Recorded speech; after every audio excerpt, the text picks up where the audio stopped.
Welcome, welcome, everyone. It's David, Red Wagon Dioramas. Thanks for tuning in. We are going to do a live stream tonight and just have some conversation about ICCCon, which is the Imperial Commissary Collectors Convention in Nashville, Tennessee. It's October 3rd, 4th, 5th, and 6th, I believe, Thursday through Sunday. So this is the first time I am going to attend, and I'm very excited.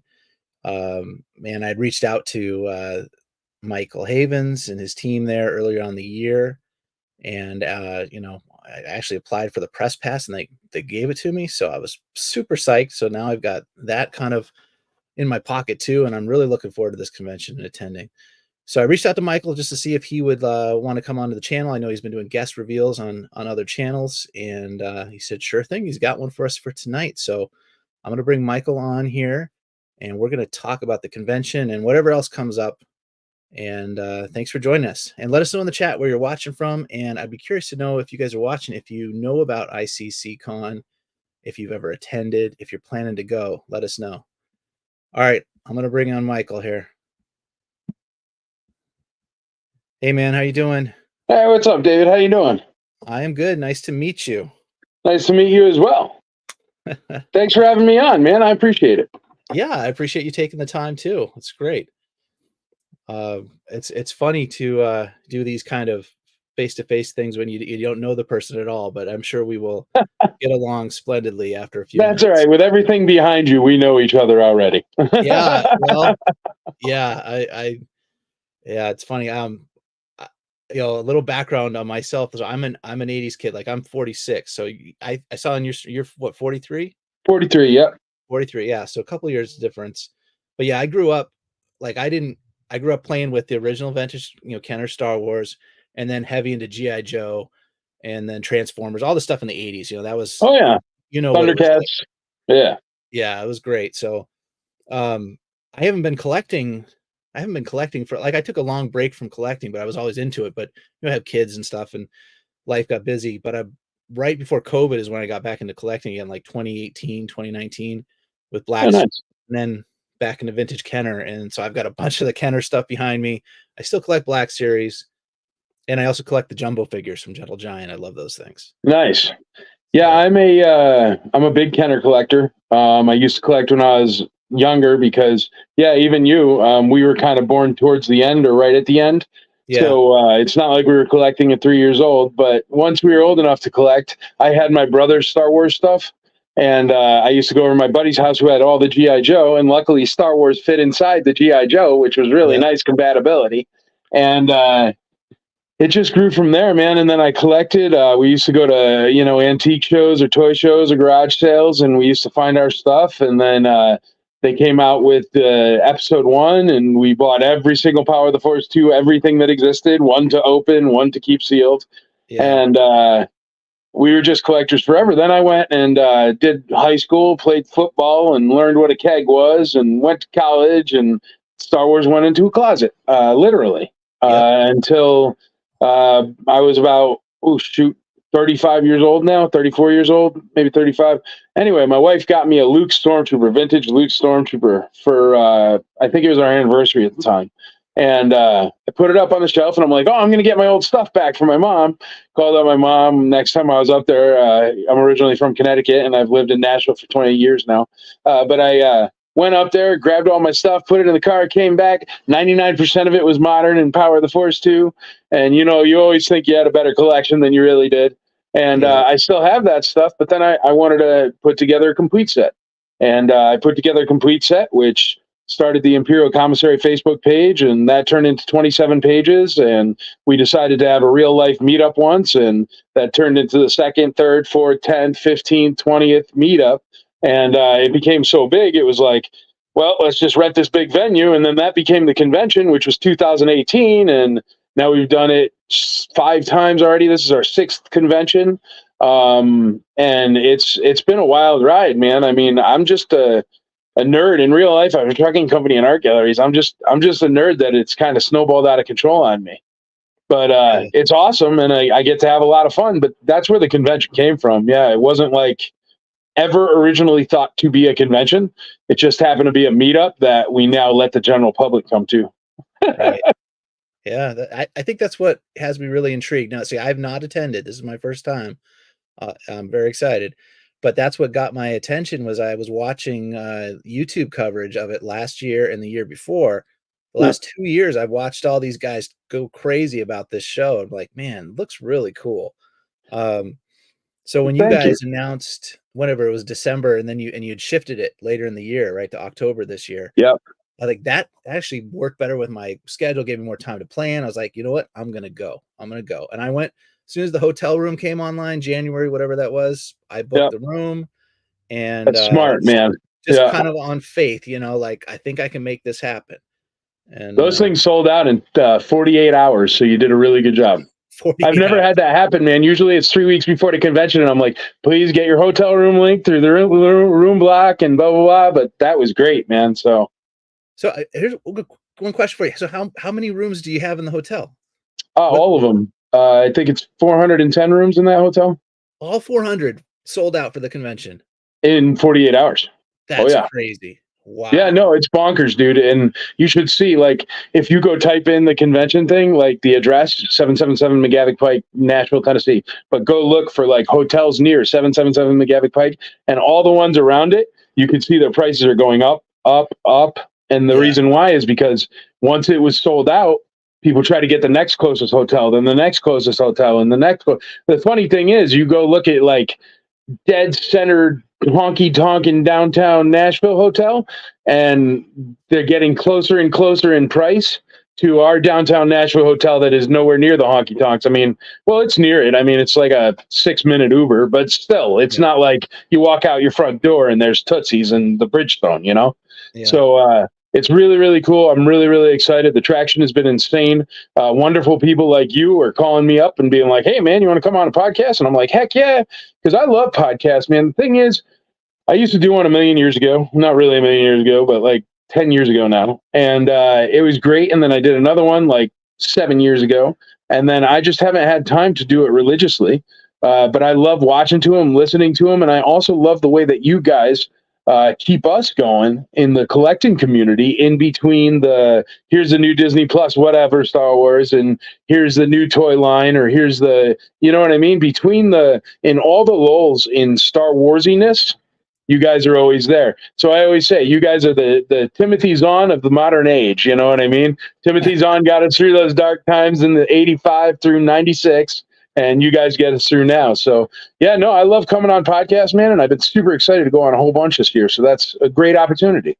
Yeah, I've been watching them too. I watched yours last night, almost most of it. You guys talked for a long time, man. Yeah, man. I was like, hey, listen, I got to go eat hamburgers. So shout out to Hybrid Toy Reviews for you guys. That was a great segment you guys did last night. I was actually, it was pretty interesting, some of the stuff you were getting into, and I have some follow-up questions if you don't mind. Yeah, no worries. That's my thing, man. I shoot everybody straight because this isn't a convention. There is no corporation. It's just a bunch of guys like me that come together and make something cool. So yeah, whatever you want to know, dude, I'll tell you. Well, let's say hello to the chat here. We got Obi-Sean Kenobi's here. He's watching from Erie, Pennsylvania, and he's coming. All right. Thank you very much, man. I appreciate it. Yeah, don't miss out, y'all. That's right. I can't believe the best con I've been to type thing. That's happening a lot lately, and I think it's wonderful. That's what I'm going for, believe me. But it's really nice to hear it, so thanks, and keep it up. And you guys are getting Airbnb. So Obi-Sean, are you guys part of the 1313 gang? Here you go. So that's your podcast. I watched that one too. That's cool. So you guys, they're so young. They're wonderful because they're young. So it like feels like people care about this that are younger than us. You know what I mean, right? Oh yeah. Yeah, they're great. Yeah, I mean, I watched. They were one of the channels I watched the coverage on last year, and I thought this is cool, And so, Darth Wizzy, hello. That's my friend Nick. He's in Canada. Hey, what's up, Nick? You know what? The Ontario Star Wars Collectors Alliance comes down to this con every year. Maybe you could snag a ride. Come check it out. Hop in the suitcase, Nick. Squeeze there you go. Get an old vintage Millennium Falcon box and climb in there. Maybe sure maybe a flag and fit in that. Get an Imperial shuttle. It's more a little bit more elbow room. Yeah. Arthur, that's hey Arthur. He's a collector up in Alaska. Good evening, Arthur. Awesome, man. Yeah, he might pop in later and join us for a little bit, but Yeah, my YouTube channel here is all about nostalgia and creativity. That's for me, and community. I guess those three things. Like, I love it Awesome. on YouTube that I get to meet other people, other collectors, and like I've actually made friends through just doing YouTube. It's Yeah. crazy. And of course the nostalgia factor. I mean, that's what I loved. Just the all the toys and the stuff from our youth, and then creativity. Like, I started this channel to make dioramas because I make like scenes from the movies. I make Dagobah, I make Hoth. Nice. So I did all those for my Black Series collection. And that's how I got into it. My friends and family were saying, "Man, you got to put some YouTube videos out there." Like, YouTube, I don't know. This was 4 years ago, right during COVID. So, things were quieter at work. I had more time, and that's how I got started. And it's just kind of snowballed into more than I ever would have imagined. Well, So that's it's the wonderful part about all these kind of things, man, is they end up just like doing it themselves because you love something so much and you're just sharing something you love with other people. And they're like, oh, I want to get on board with this. And that's how the followers happen and the everything. Yeah, believe me, I get you. I'm a social media guy. It just happens to be Facebook. But I get you. I never thought in a million years, man, that anything like this would ever come out of, I don't know, just collecting vintage Star Wars, man. I mean, yeah. I didn't even know there were more than like 50 people in the world that collected it, but there's like tons. It's crazy. Well, I joined your Facebook group probably 3 or 4 years ago, and I've been real Nice. quiet. You might find a couple things from me. Like, I'm pretty much a lurker. I might have done a few purchases. I don't think I've tried selling anything, but it was honestly really intimidating to me coming into it. I was like, "Whoa, all the variants and all the, scrutinizing the accessories and all the just Oh so yeah. much to learn." I had no idea, but I have been a member there for a while, and I think they're amazing groups that you've got going on Thank there. you very much. And some really cool people, We I can try to tell. keep them really safe and really tight knit, and we make sure to keep it all active members. That's why it's always good stuff. You'll never see anything bad on there. You're never even going to find a Ninja Turtle on it. You know what I mean? And it's not like we got anything against Ninja Turtles, but it's one of the rules. And we have a great admin team that just takes care of it. But yeah, that's why one of the Facebook groups we started, it's IC Star Wars 101. Yeah, And that is for people that you go onto the IC, it is where it accounts for more buying, selling, and trading of authentic vintage Star Wars figures than anywhere else in the world, including eBay. So it is a bit intimidating, especially when you get the ones where it's like V5 variant blaster with third right. level, Yeah, blah, blah, blah, blah. And you're looking at it being like, what's the difference between that and the other one? But the thing is, speak up, man, because if you ask, somebody will explain it and be oh like, yeah, hey, no, bro, that's because it's blah, blah, blah from this factory. They're really nice. Yeah. So yeah. No, get I in can there, tell there's, man. there's a lot of people there to help people learn, and yeah, it's great. So I'm expecting a lot of people in the Facebook groups will be at the con, right? A lot of these Yeah, guys actually, travel the down. whole reason for the con, it all came from these people that were doing the meetups already. So honestly, I have not even announced everybody in that hotel will be from the Facebook groups. I have not announced it to anywhere except there yet. All the local announcements and advertisements and all that stuff is just starting. I think my first taping for the news is 2 weeks from now. So, I Wow. mean, usually it's like the last 2 months or when I'm advertising, like the Facebook advertising and stuff like that has started now locally, but yesterday, you know what Yeah, I mean? It's like that 2 months you hit it. So, yeah, you were saying, well, some people from the Facebook group, yeah, man, the entire hotel will be Facebook group people. that's awesome. Yeah. Yeah. So anyway, if anyone's watching this, come say hi to me because I'm new and I don't know anybody down there. So be friendly to me. I'll be friendly back. Oh, I'm yeah, looking brother. forward to it. I guarantee you will leave with plenty more friends than you came with. Yeah, Guarantee it. I'm Plus, the looking crazy forward to it. thing is the podcasters, they come and then like people find out you're there and find out who you are, and then they're coming as well. And then, man, you're going to have 50 new friends because you got a really good podcast. It gets traction. Yeah, You're going to be shocked, especially if you haven't been in a setting like that where people know you. Yeah, dude, it's going to be a trip, man. The first time I ever got recognized in a grocery store, it was insane. You know what really. I mean? Where it's like Mike Havens from the IC, and I'm like, how do you even know who I am? But of course, I had like IC stuff on. Yeah, And yeah, but it's a trip, man. And yeah, you got a good following, and since it's collectibles, vintage, nostalgia, teaching, learning, those are the things you said. That's exactly what this is based around. It's not yeah, like other Comic Cons where it's not really about the collectibles. It's about pumping as many people through autograph lines as they can. That's not this. The autographs and the guest stars, even though they're wonderful and high end and just like any other major convention, they're kind of like, I don't know, the cherry on top of the ice cream sundae. It's not why people come here. It's why the locals come, for sure. But I could announce it with no guest stars and everybody from the IC would come. And that's because of the room sales and the toys, man. I mean, we've had 5 rocket firing Boba Fett's in 1 year inside the building. That's insane. That's crazy. That's the most ever been together since they were being produced at Kenner. You know what I mean? Like, it's crazy. So, and we're going to do a guest reveal tonight. So just everybody watching, just stay tuned for that. We'll do that probably in, I don't know, 20 minutes, half hour or so. But I have some other questions. So me and my buddies here locally, I'm in Massachusetts. We did a small con last year and the year before at a hotel ballroom. We had like 250 people and like 350 people. That's kind of where we're at. Nice. Just starting out. And we are probably going to do it next year we're in the talks. We took a break this year. It's called ChrisCon. It was all focused on action figures though. Like, no celebrities, it was all action figure focused, and it was fun, and vendor tables and stuff too. But it was me and Chris and Dan and Jeremy. There was 7 of us trying to organize this thing. It's overwhelming. Yeah. I'm curious how you got to that point where it was you and 10 people to now where you've got. Well, how many people are you expecting this year? What do you think? You mean like staff? No, attendance. Oh, attendance over 10 grand. 10,000. So you're up at that level. And I'm just curious, like, what is your team like? That's kind of one of my back behind the scenes question. Like, they're totally awesome, dude. You know what happened? I'm surprised you didn't see it because you're on the IC, but what I did is I posted up when I first started this. Well, actually, it's longer than you were there now.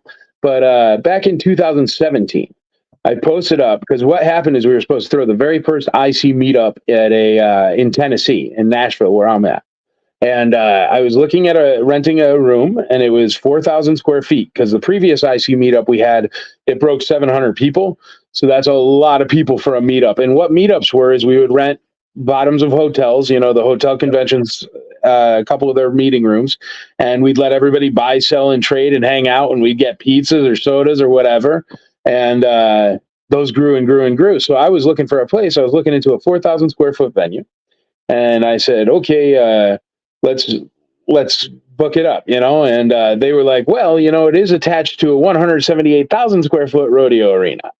And I was like, and they're like, and it's really not that much more money to get the rodeo arena. They neglected to tell me that I also had to air condition the rodeo arena, which costs like $50,000 a day, but nobody talks about that. Yeah. But so what I did is I was like, oh, whatever, go ahead, go big or go home, right? So I had no idea what I was doing. So I put up a post on the IC. I said, hey, listen, I was going to get this same thing I just told you.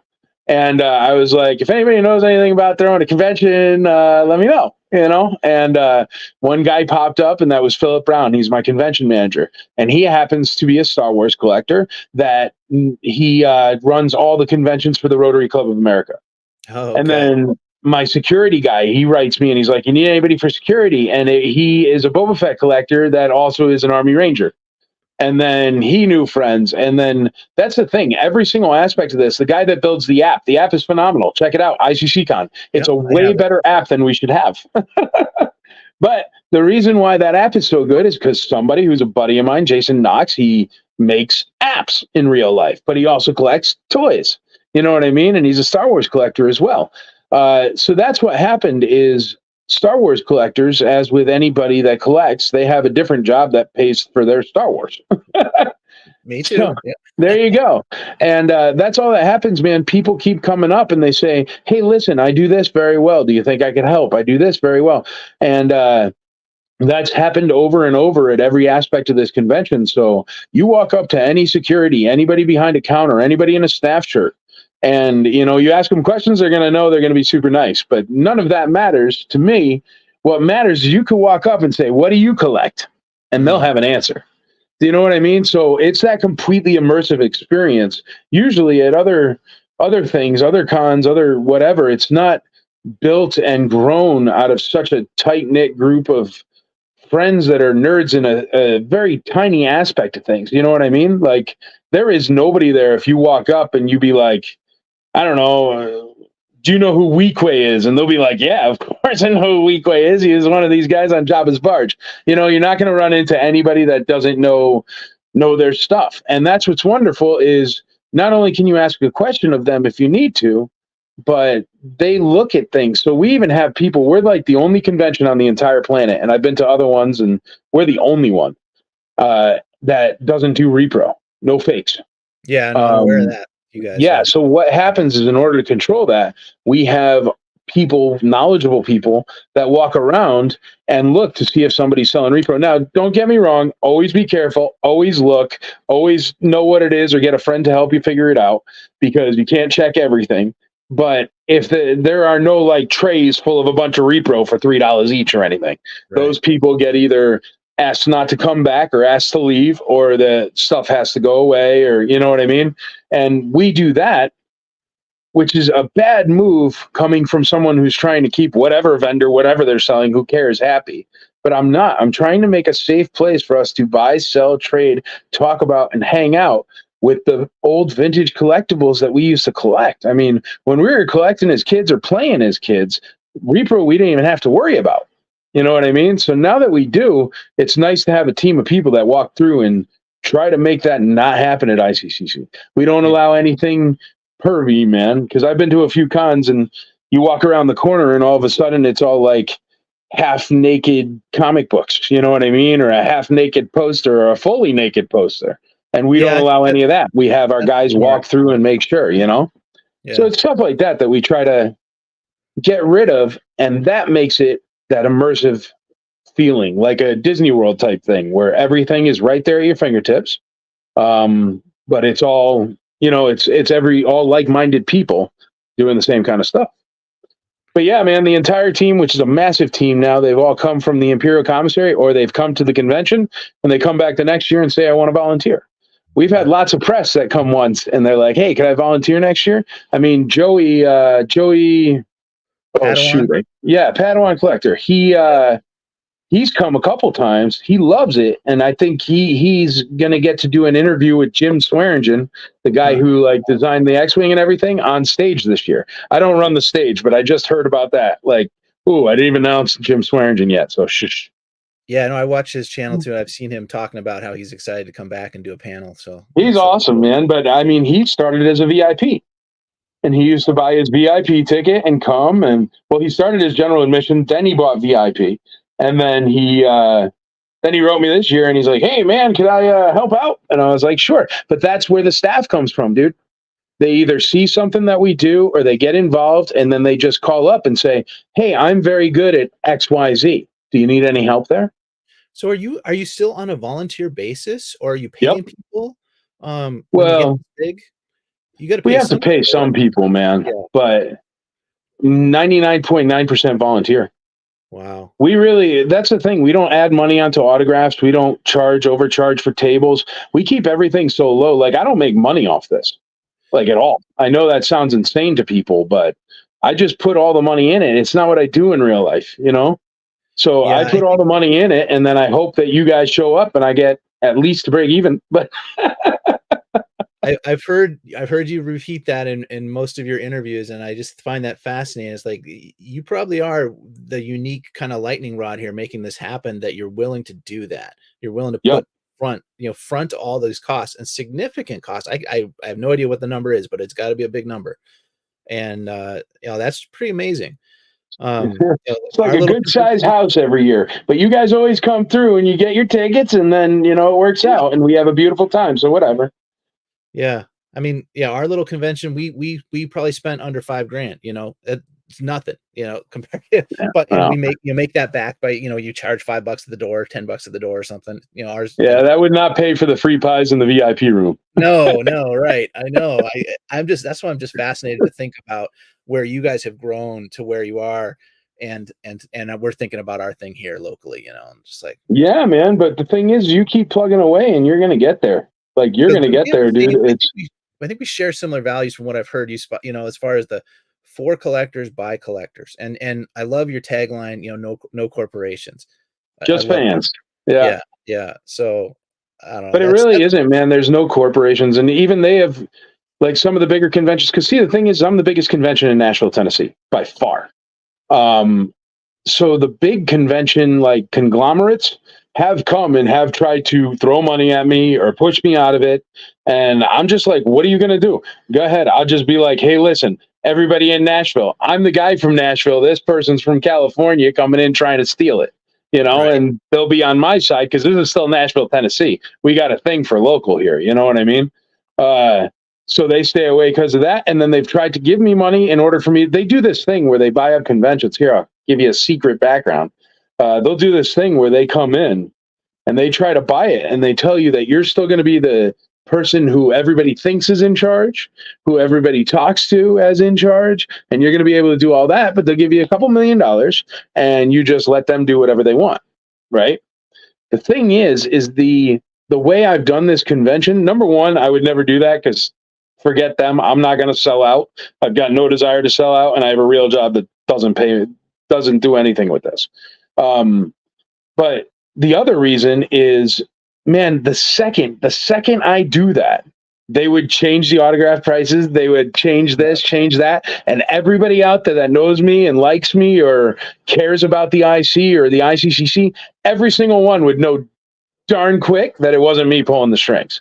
And that's the thing, man. I don't know. Star Wars, for my whole life, Star Wars has always been an escape from regular everyday hassles in life and everything. You know what I mean? Yep. And if I was to take that away from it by making it corporate-y and T-Mobile-y and stuff like that, I'd feel dirty, man. I just don't have it in me. You know what I mean? Like, I love Star Wars. Love it. So, real quick, rattle off some of your big Yeah. name stars for those who don't know. I can't. Number one. Yeah, man. We've got a bunch of X-Wing pilots. We've got Biggs coming. We've got Gold Leader coming. We've got Zuckus coming. We've got the Move Along Stormtroopers coming. We got love that. Yeah, those are the kind of things we do too. Because, like, man, like, you don't want to meet the Move Along guy. You know what I mean? I've used his meme a million times. Yeah. Then we've got Timothy Zahn and Mark Thompson. If you've ever read a Zahn book or if you've ever listened to a Zahn book, those are the both people involved. Who else? I don't know. I'm going off the top of my head, man. It's kind of Lando Calrissian, Billy D. Williams is coming. Yeah, I can't believe I forgot that one. But yeah, no, he's awesome. And the thing is I wanted to make sure I got him this year because I've heard just through the grapevine that this might be his last year. Yeah, he's 80, how old is he? 82 or something like that? 80 something. I don't kiss and tell, but yeah. No, he's Aura Singh. Yeah, Aura Singh is coming. We also have Blue Twi'lek girl, Amy Allen. What was her character? I can't remember. Yeah, Ayla Secura. Well, what else did he say? I don't know. But anyway, like, tons of people. Not to mention all the Kenner people that are coming that are toy designers and stuff like that, which your people might love. Yeah. They're the people who actually designed and created these toys. Brian Muir is cool. He's coming over, and he hardly ever signs in America. And he's the guy who sculpted Stormtrooper, Darth Vader's helmet. Darth Vader's nose is literally this guy's thumbprint. That's what Darth Vader's nose is. So, I mean, like, he's also done, like, all the Harry Potter. You remember, like, if you watch Harry Potter at all, the Ministry of Magic, like, the entire Ministry of Magic was him and foam and a X-Acto knife. Oh, really? Wow. Yeah, dude. Like, it's crazy. So, the Ark of the Covenant. He made the Ark of the Covenant, dude. And I hope I get to talk to him. That'd be cool. Yeah, man. He's like, he's a gem that nobody thinks about because they don't recognize the name, but he made the space jockey from Alien, that entire giant laser gun. That's him. You know, it's really cool, man. He made like Kroll's lair. If you ever watched Kroll when you were a little kid, I did not see that one. But yeah, no, he's just a gem, a hidden gem that never ever comes here to sign. But he's the reason why Darth Vader looks like Darth Vader. So yeah, earlier on, you were talking about some guys who don't typically travel over to the States. So he's one of them. Was there some others from over? Yeah, most of them. Actually, what I do is I try, nothing against folks from America. But the only ones from America are Billy D. Williams, Amy Allen, Michonne, who plays Aura Singh, and there's two more, but I don't think they've been announced yet. And then some of the Kenner people, most of the Kenner people. Everybody else is from overseas. The reason why I do that is because, all right, the only places that ever get overseas guests are New York, LA, Miami, Chicago. That's it. And the reason why is because those are the only places with direct flights. Except everybody in England loves country music, so we got a direct flight into Nashville. So that's the only reason why I'm that lucky with it, man, is I get people you don't see anywhere or everywhere. And the only reason why is because it's extremely cost prohibitive to get people from England, especially with connecting flights, because they don't want to go on a flight and be like, well, you got a 4-hour layover in New York. Nobody wants to do that. And the thing is if you go to New York, LA, Chicago, or Miami, every single one of those is going to charge you 10,000 times more for everything. I don't care what it is. Gas is more. A bottle of water. Yeah. Bottle of water. It's more. That's the thing. I also don't do it at the traditional Music City Center down here because I don't want my attendees coming paying $700 a night for a hotel room, paying $8 for every single or $10 for every single water they drink, $12 for a soda, and $45 to park every day. That's filthy. That's before you even walk in the door or buy a ticket. You're spending what, $900 a day? Well, I mean, yeah, like your whole weekend pass was under $200 or something like that. That's and it's 4 days. That's pretty good. Yeah. Yeah. So no, man, I try to keep it as cheap as possible. If a family of four, we did the math last year on a podcast, and if a family of four, it is cheaper for them to come, all four of them, to Sunday, than it is for them to go to a movie for an entire day on Sunday. But that's because I keep it so, man. Okay, I didn't grow up rich. I didn't have any money. I used to mow lawns in order to be able to afford my Star Wars figures. I never, ever, ever thought that Star Wars is a thing for only rich people. Yeah. Everybody should be able to access collectibles or history. And man, you don't have to have $1 million to do collectibles. You know what? One Facebook group that isn't really active anymore, but it's not part of the 27, but I created it because people always used to say, oh man, this stuff is so ridiculously expensive. I can't do it. And what I did is I went and I bought, I said for $50, for $1, I will buy an entire, entire set of 96 Star Wars figures for $1, right? And what I did is I waited till I could find one that was $1 that I could sell for $3, and I sold it for $3. And then I moved it up. Once I got to $50, I found a Darth Vader head at a tag sale, full of figures. And then I sold those figures in order to get the next figures. I got up to something like 60 figures with like 5 of the last 17 before that page kind of fizzled out. But you don't have to have a ton of money. And I don't like that some of these places, if you're not uber rich, man, I love Celebration. I don't know if you've ever been. It's crazy. Out of my league right now.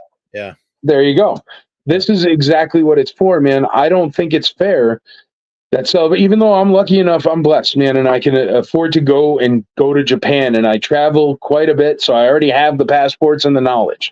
But I mean, shoot, man, to ask a normal person from America to just be like, hey, pack up your stuff, fly to Japan. Like, Japan is not like England. They do not speak English there, you know? So I'm 6'8", man. I don't even know where I'm going to find a bed that's going to fit me.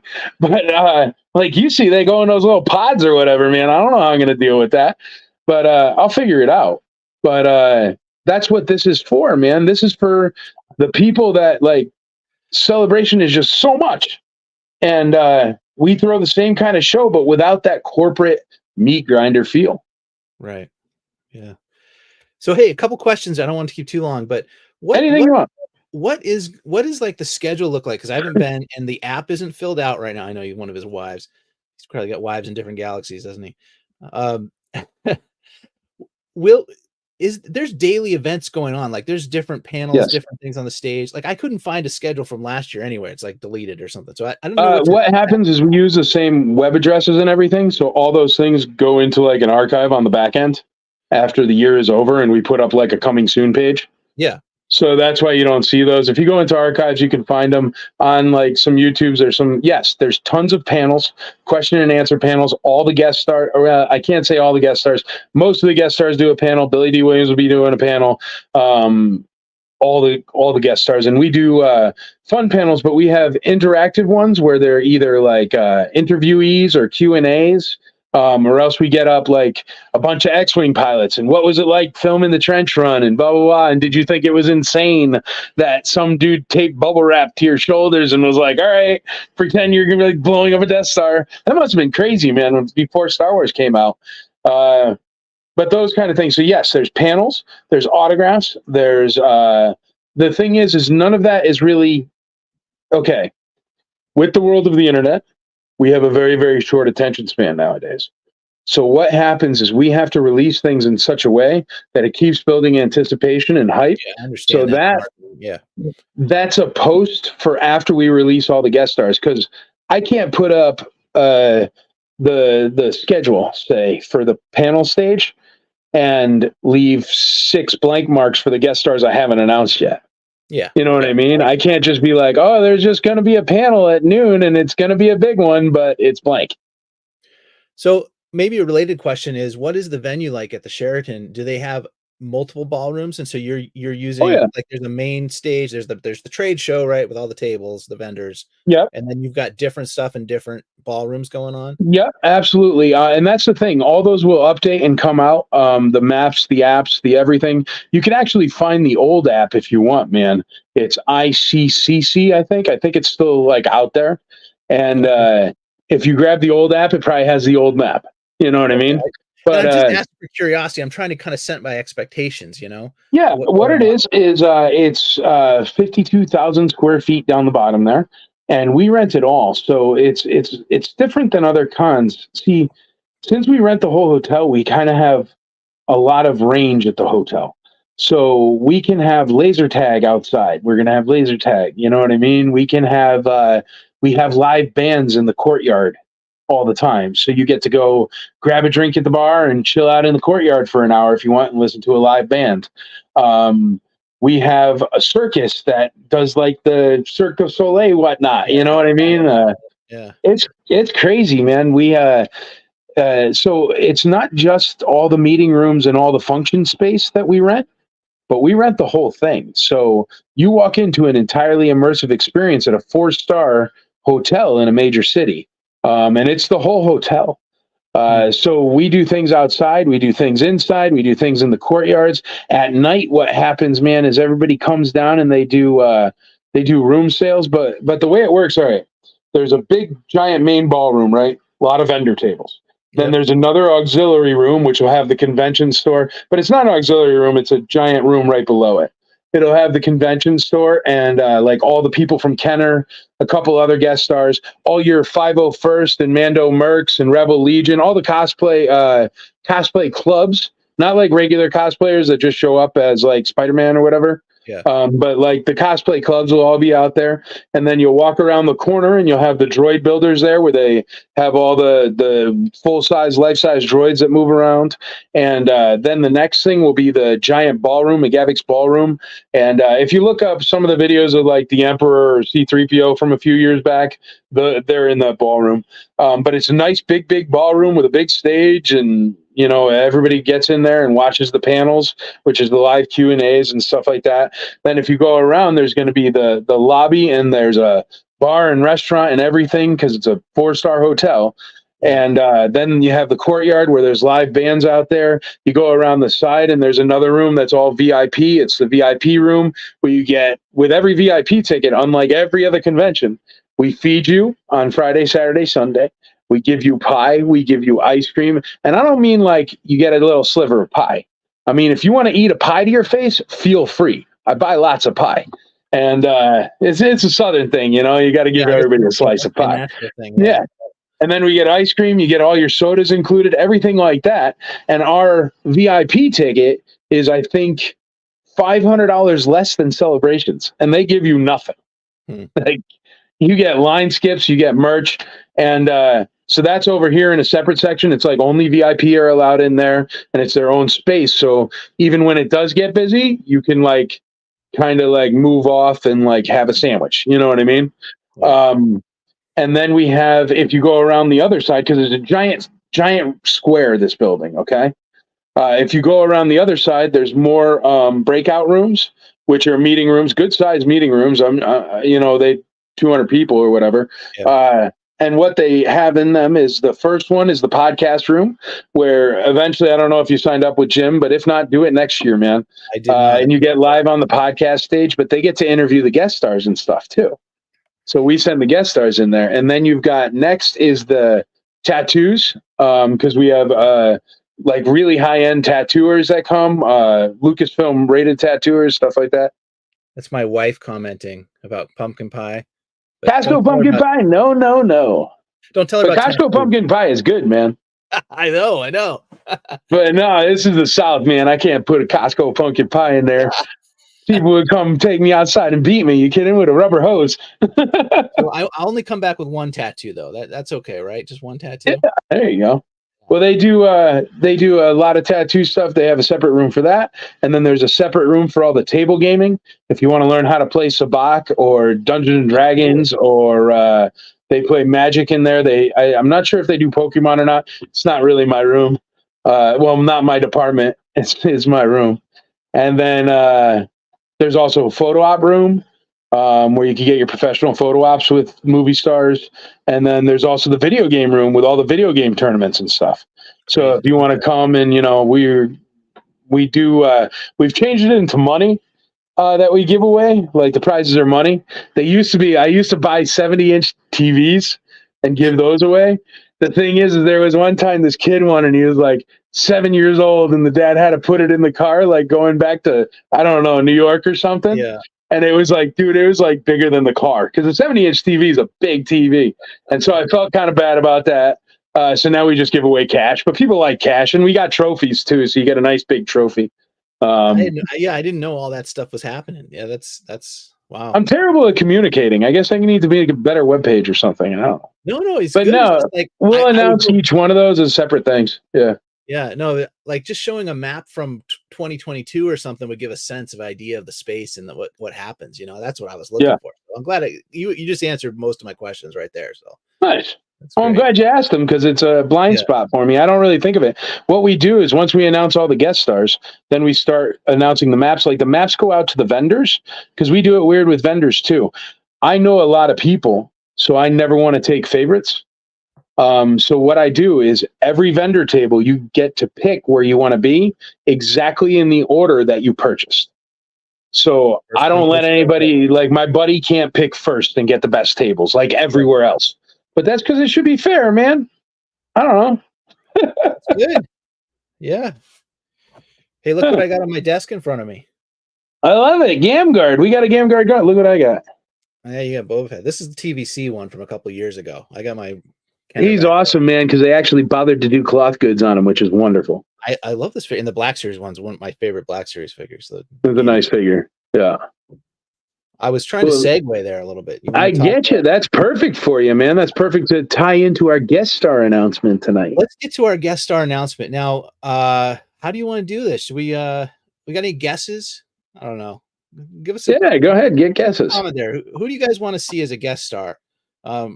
You ask that, they're going to say everybody. Mark Hamill. If it's not Mark Hamill immediately, I'll be shocked. Here's the thing, folks. Mark Hamill's about $1 million. And as much as I'd love to get him for you, I mean, the convention tickets would be like $800 each, and you would have to pay $45 for parking.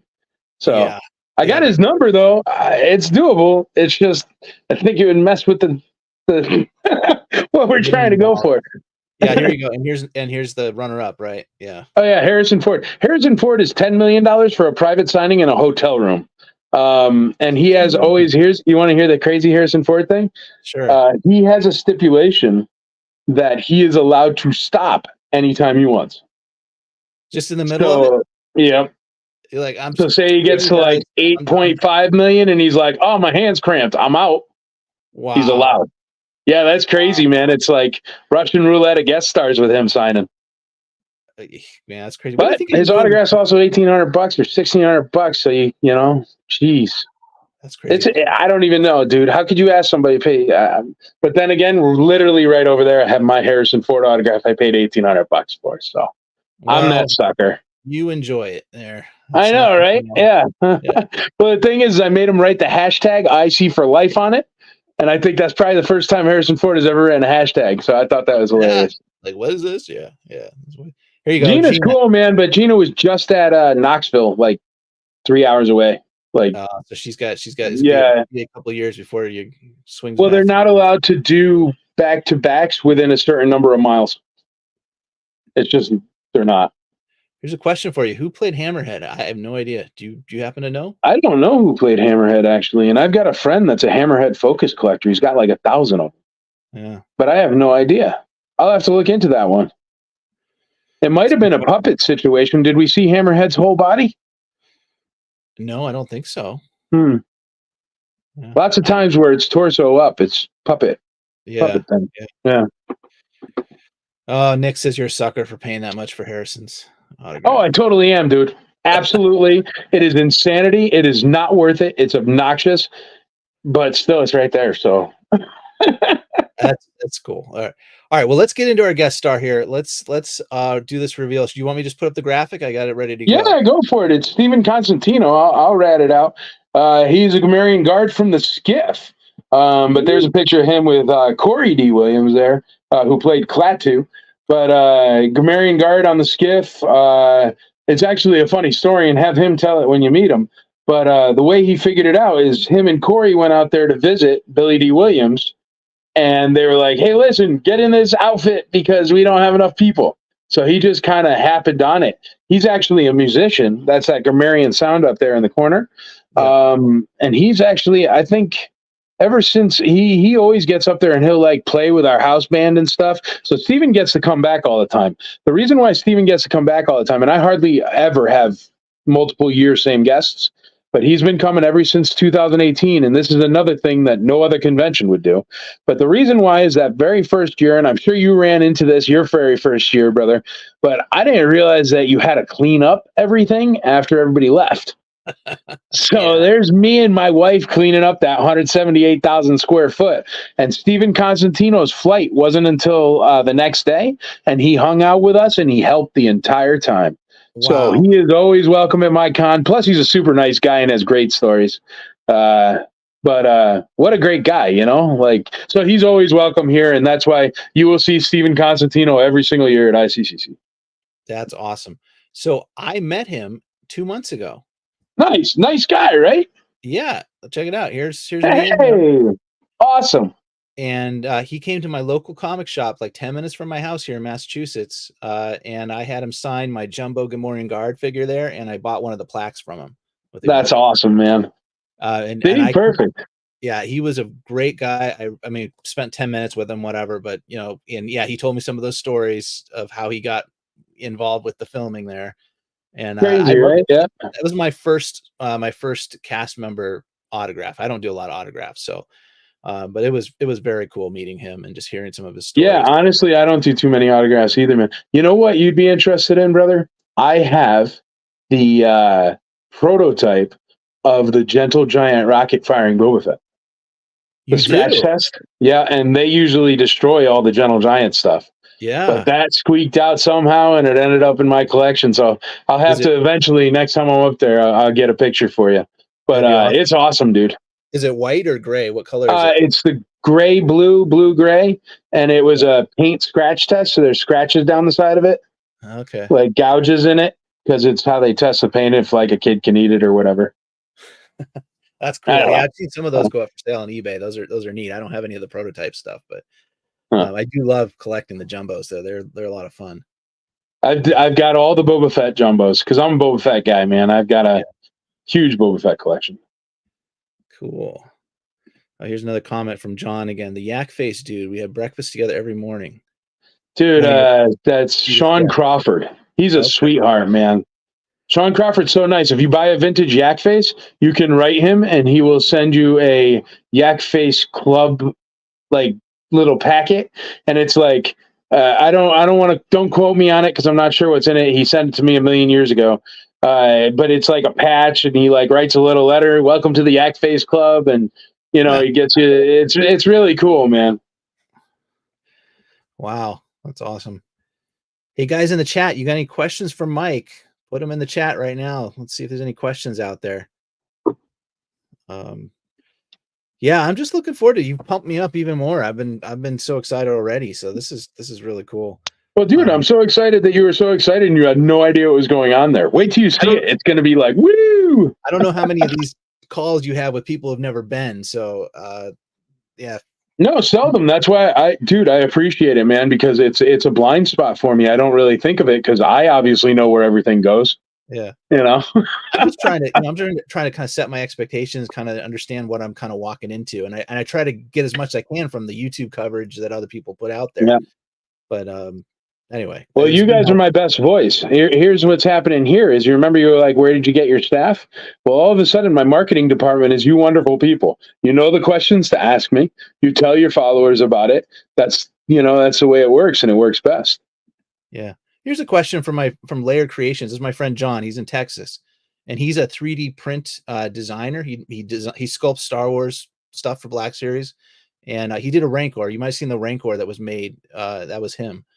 But really? So John's asking, no companies that include small toy makers or fan associated ones like Four Horsemen or Kickstarter makers. You mean at the show, John? Like, would you bring in people that aren't selling, but people that are, you must have vendors like that, right? Making their own stuff. That's okay. As long as it's Star Wars. What I do with the vendors, the weird vendor thing, is I keep the tables inexpensive for the kind of con it is. Like, they're dirt cheap, man, for the kind of convention it is. Usually it's like $1,200 a day at a big con, and mine are $750.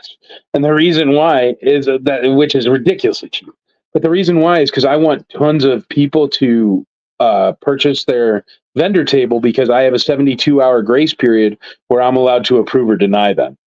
No, everyone is not Star Wars adjacent. Here, I'll tell you, it's I don't like to have stuff that is like soap.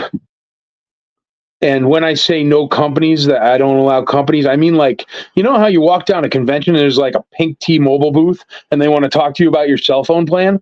I think that ruins the magic, man. You're never going to be walking down an IC aisle and like run into gutter guards. You know what I mean? Like, I don't like that stuff where it ruins the moment, no Sensi. You're not going to find like, well, there are some Star Wars Sensi, so I can't make that promise. There might be some on the tables. But no, you're not going to like find like the soap vendor that just makes the whole place stink. And it's like, what do you got? And they're like, soap, it's $37. It smells like sandalwood. Get out of here, man. You know what I mean? You won't find I always call them this. I say the ones that buy the container load worth of garbage from China and dump it on the table, and it's all like $1 Pokemon, and they have like ginseng gum and bean juice, and you won't see any of that. And the reason why is because this is for collectors. That stuff is like impulse buys. You know what I mean? So I try to avoid it. Even with pops and stuff, I allow one full-scale pop vendor. If you see some pops at other people's booths, fine. But you don't walk booth to booth to booth going, that's all pops. That's all pops. That's all pops. And that happens at every other convention, and it's because they take whoever gives them money first. Cool. But yeah, no, I love companies, man. I love companies. I just don't like, I don't know. It's mostly the ones that are like owned by BlackRock and Vanguard that I try to avoid, Like, but if you start a company, man, all the power to you. I mean, ICCC is technically a company. Like, if somebody trips and falls, I have insurance, it's, but I just mean no corporations, nobody with a Learjet and a rainforest wood coffee table deciding how much you should pay for an autograph. That's awesome. Thanks, brother. I wanted to give you one opportunity here on this call. Where does your wife fit in on this? She's the COO, man. Or no, the CEO or CFO, Chief Financial Officer. No, what she does is she makes sure that my crazy spending and insanity doesn't make the IRS come put me in jail.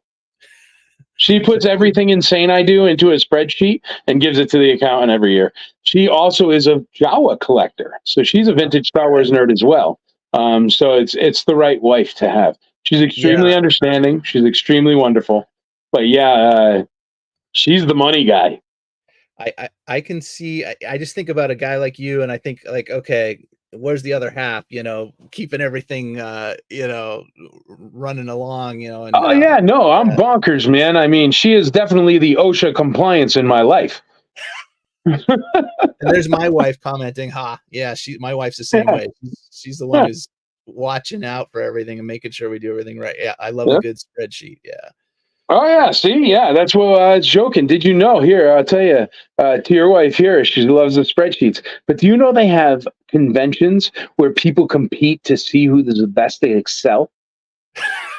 No. I hate Excel. I saw it on TV one day and I'm like, Andrea, look at that. She's like, oh my God, that's so awesome. I want to go. And I'm like, baby, if you really want to go, I'll go with you. But it's like, man, I look at an Excel spreadsheet. It may as be like, I don't know, the Sumerian or whatever, that book by Tolkien that was like impossible to read, I actually read that one at one point. I don't remember. It was tough, man, to chew through. I got through it, but it was impossible. Yeah. All right. Hey, before we let you go, one question here from Nick. Any cool pieces you can show us? What's in with arm reach that you could show us something? I got a boba. I got, you know what? Here. This is actually a cool one. This is a cool custom boba from a guy in Spain that makes Russian bootleg bobas. And he made this one out of brass. Russian bootleg bobas. Russian bootleg bobas. Wow. And it's made out of brass and they're all numbered and everything. But this thing is super, super duper heavy. And I'd say it's got to be a good 5 pounds. And it's made out of brass. Like, I mean, does it articulate or is it solid? Yeah. Oh, it does. Wow. Oh yeah. It's no joke, man, but it's all metal. Yeah. Like, and they're all numbered and everything like that. And I don't know, they're really cool. So that's cool and right near me. What else do I have here? This is cool. Here's a Boba Fett advertisement that I got in recently. That's vintage and from France. Okay. Wow. What else can I reach? Here's my original copy of Heir to the Empire that I got signed by Timothy Zahn back in the day. It's all beat up and ruined, but yeah, there you go. Nice. In 2007. You should have him sign it every year he comes and just date it. I know, right? Yeah, he's super cool, man. But yeah, I don't know. There's some cool stuff right next to me. I wish I was upstairs, but my cell phone, my Wi-Fi signal is not the best in my bonus room, and that's where the majority of my collection is. But I mean, I have I don't know. Here's a weird one. Almost not in arm reach, but there you go. That's the original Boba Fett, Jeremy Bulloch, that signed a baseball. Nice. I mean, I don't know why I have that, but it's cool. I bet just most people don't have that. That is cool. But yeah, man, I don't know. I got a dinosaur car too, because that just happens to be there, and I thought it was cool. Yeah. Well, hey, I got right next to me for your wife, Gentle Giant. Yeah, there you go, Gentle Giant, man. She's got one of those. Dude, she has like every Jawa in the world. She found some weird Jawa purse thing up in Canada. We were at this show up in Canada that my friends do. It's a small show. And it was awesome, man. You know what I mean? It was like, and they had this really weird Jawa purse that she wanted. So she got a Jawa purse. I don't know. Houtini. There you go. Houtini. Well, you got to look up Jawas by Party Grip on YouTube. Okay. It's the Jawa song, and it's hilarious, man. It's just a happy song. It's like Jawas, do do do do do do. You know what I mean? But check it out, Jawas by Party Grip. I'll give them a little hype.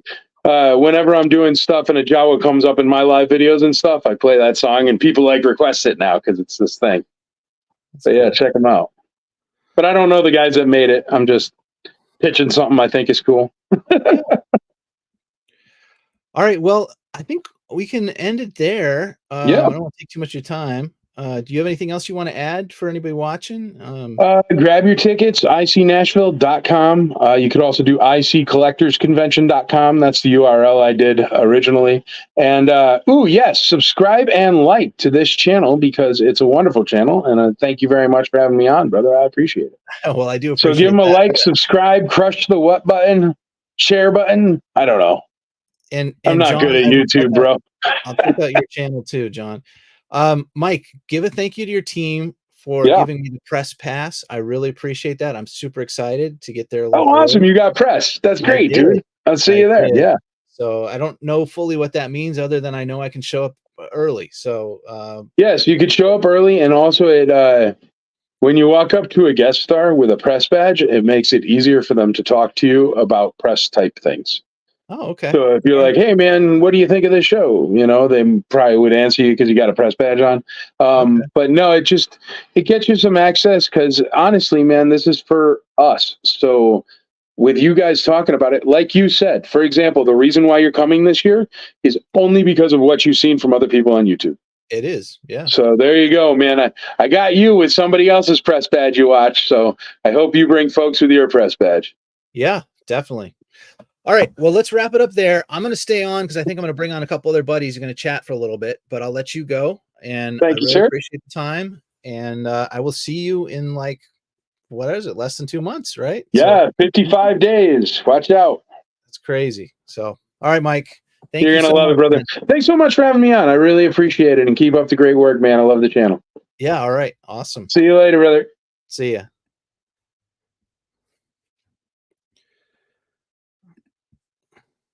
Wait, you're not Mike. You're John. I can't. You're muted, John. I think you're, yeah. Well, everybody, I'm going to bring on John here from Layer Creations and maybe some other folks. Wasn't that a cool conversation? Watching, that was really cool, talking to actually. Mike there. I tuned in. Yeah, oh, there's John. All right. Yeah. Hey, it's you. Thanks for hanging out. And yeah, it was fun. It was really interesting to kind of just listen in and just kind of get a little bit behind the scenes of him, all the stuff like putting in a show. Like, it's just, I know it's really complicated, but I don't know. It's just interesting to hear that stuff to me. Yeah. Yeah. Real quick, just a couple of comments. John, my dioramas are not here. This is all my Kenner stuff. My Black Series dioramas are at my office, so I do separate videos from there sometimes. But check them out on my channel. There's a bunch. Just look up diorama on my channel, and I've got like 10 of them posted there. Yeah, he's got some really nice ones. He's been putting some good stuff together. Look up Dagobah. That's probably my favorite, or the Death Star corridor. They look good. Obi-Wan Kenobi, am I going solo? Yeah, I am going solo. I tried to get my wife to come, but it's a bit of a trip. It's a flight from Boston, so we got 4 kids and stuff. So I'm gonna be down there solo. You were trying to get me to come with you, and I'm rethinking that after hearing him talk about it. But I'm not sure I can get away from work. It depends. So I'm gonna be there Thursday, Friday, Saturday, and then I fly out like Sunday morning. Mm-hmm. So I know it's a bit of a drive for you, or anybody else watching too, if you guys want to meet up, just message me, let me know when you're going to be there. I do have the hotel room. So, I mean, if somebody needs to crash overnight, I could be willing to work with that too a little bit, When is the con? I just literally had the website up. It's October 3rd through 6th. It's a Thursday, Friday, Saturday, Sunday. Sweet. Knowing my luck, it would be the one weekend that we have a Saturday thing that we do. We call it the BFA review in my department, and it's like this big thing we have to do for all of our students. It's boring, but that always seems to fall on fun stuff. Hey, guys. Hey, can you hear me all right? Yeah, I can hear you. That was a cool conversation, huh? Yeah, that was great. Yeah, that was good. If for anybody that didn't get to see his room, he went upstairs with on some of the other live streams he did. I think it's Wilbon's channel. Oh, okay. I watched theirs. I think it was theirs. But yeah, he has tons of stuff. He just goes upstairs, just everywhere. It's like, I thought I had a lot of stuff. There's always someone who has more. There always is. Just fiddling with. Back to Obi-Wan here. Yeah, thank you for the invite, man. I would love to meet up with you guys and hang out a bit for sure. I've never, so that's awesome. Appreciate the invite. Assuming your name is Sean, so we'll meet in person down there. Yes, holy crap! It is Layer Creations. That is him. Yes, I am. What's going on here? John, am I more famous than I'm aware of? Have you purchased any of Layer Creations files or prints from anyone? Let us know. I know John's been That's how I met him. Big fan. Look at that. You got Thank big you. fan. I appreciate that. Thank you. Yeah. Look at that. That's better than the opposite of being just like, I hate his work. It's terrible. Arthur, what are you holding there? You got something in your hand. I'm fiddling with Hunter. Season 1 Hunter. Oh, did you just get him with the reissue? I did. It was one of those days on my travels for work. I just happened to be by a GameStop. And so I stop in usually when in that area, and about once a week, and swinging there on the peg. I'm like, oh.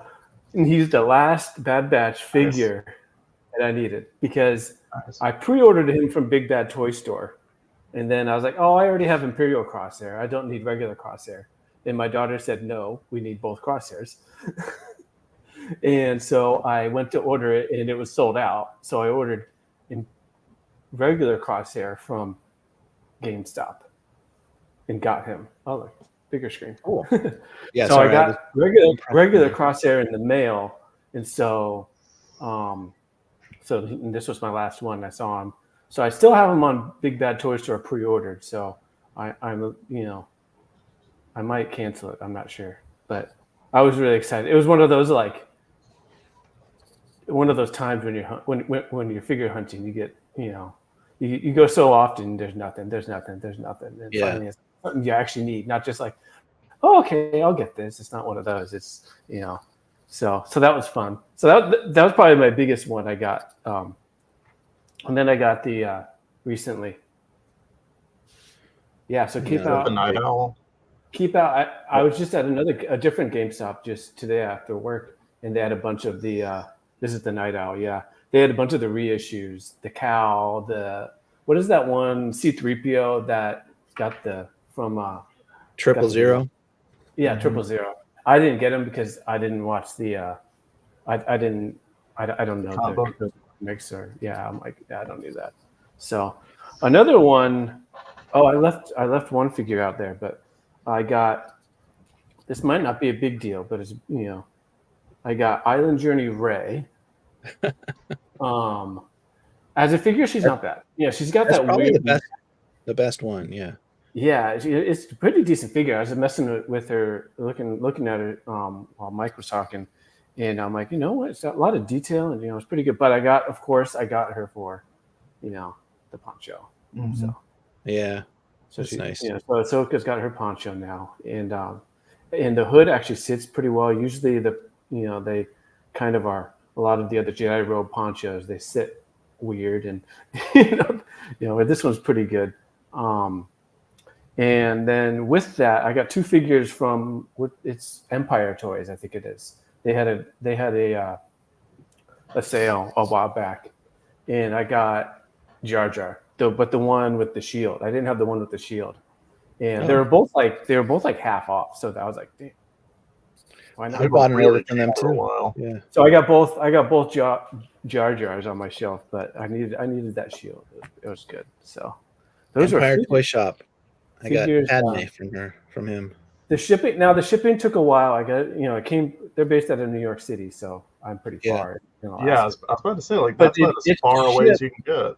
But they didn't ship it for at least 3 weeks. So Yeah, weird. So I'm like, well, they're probably they're small time, but so that was the only negative. But other than that, it was good prices. that was the same for me, and I'm real close to Star them. Wars, It took them 3 weeks. Star Wars, I got Nice. Wolverine. Just because I will probably open him. He's got that alt head. I kind of wish he had this face, this screaming face with the hood on. Oh yeah, but it's still cool. I plan on wanting to make kind of a street scene with like kind of all different Avengers and stuff, that if I could find them and stuff eventually. I have the zombie Marvel people, Cap and Iron Man. So I plan on doing like a zombie type Avengers with some of my favorite. I know he's Wolverine that they're releasing. The what? Hey X-Wing, how's it going? Wolverine that they're releasing. No, I didn't. I just saw it on someone posted a video with the figure, and it was just like, I don't know anything about the Wolverine character, but it's just Wolverine. I think he's like Ghost Rider, but he's Wolverine. So his mask is flames, but he's got like a metal skull, and his claws are fire. I did see at the GameStop the Colossus and the 2-pack. The Colossus and Juggernaut 2-pack. Oh yeah, which that's I didn't even know. I am not on any sort of radar with Marvel Legends, so when I see it in store, it's the first time I even know anything about it. Yeah, that's a re-release. I was like, out a couple that looks cool, but I think the Juggernaut was a BAF, wasn't it? It was a BAF first, and then it was released in that 2-pack with Colossus, and then this is a reissue of that 2-pack. Yeah, which is a great 2-pack. They're great. Nice. Oh, look at that! Put it on. Helmet. And so, if people didn't notice, I'm a pretty big-headed guy, and let's see. Let me unsnap this because it just gets in the way, and it's annoying. So you got to go in the front. Oh, you slide it in. And I have to slide it in because my big head doesn't go past this.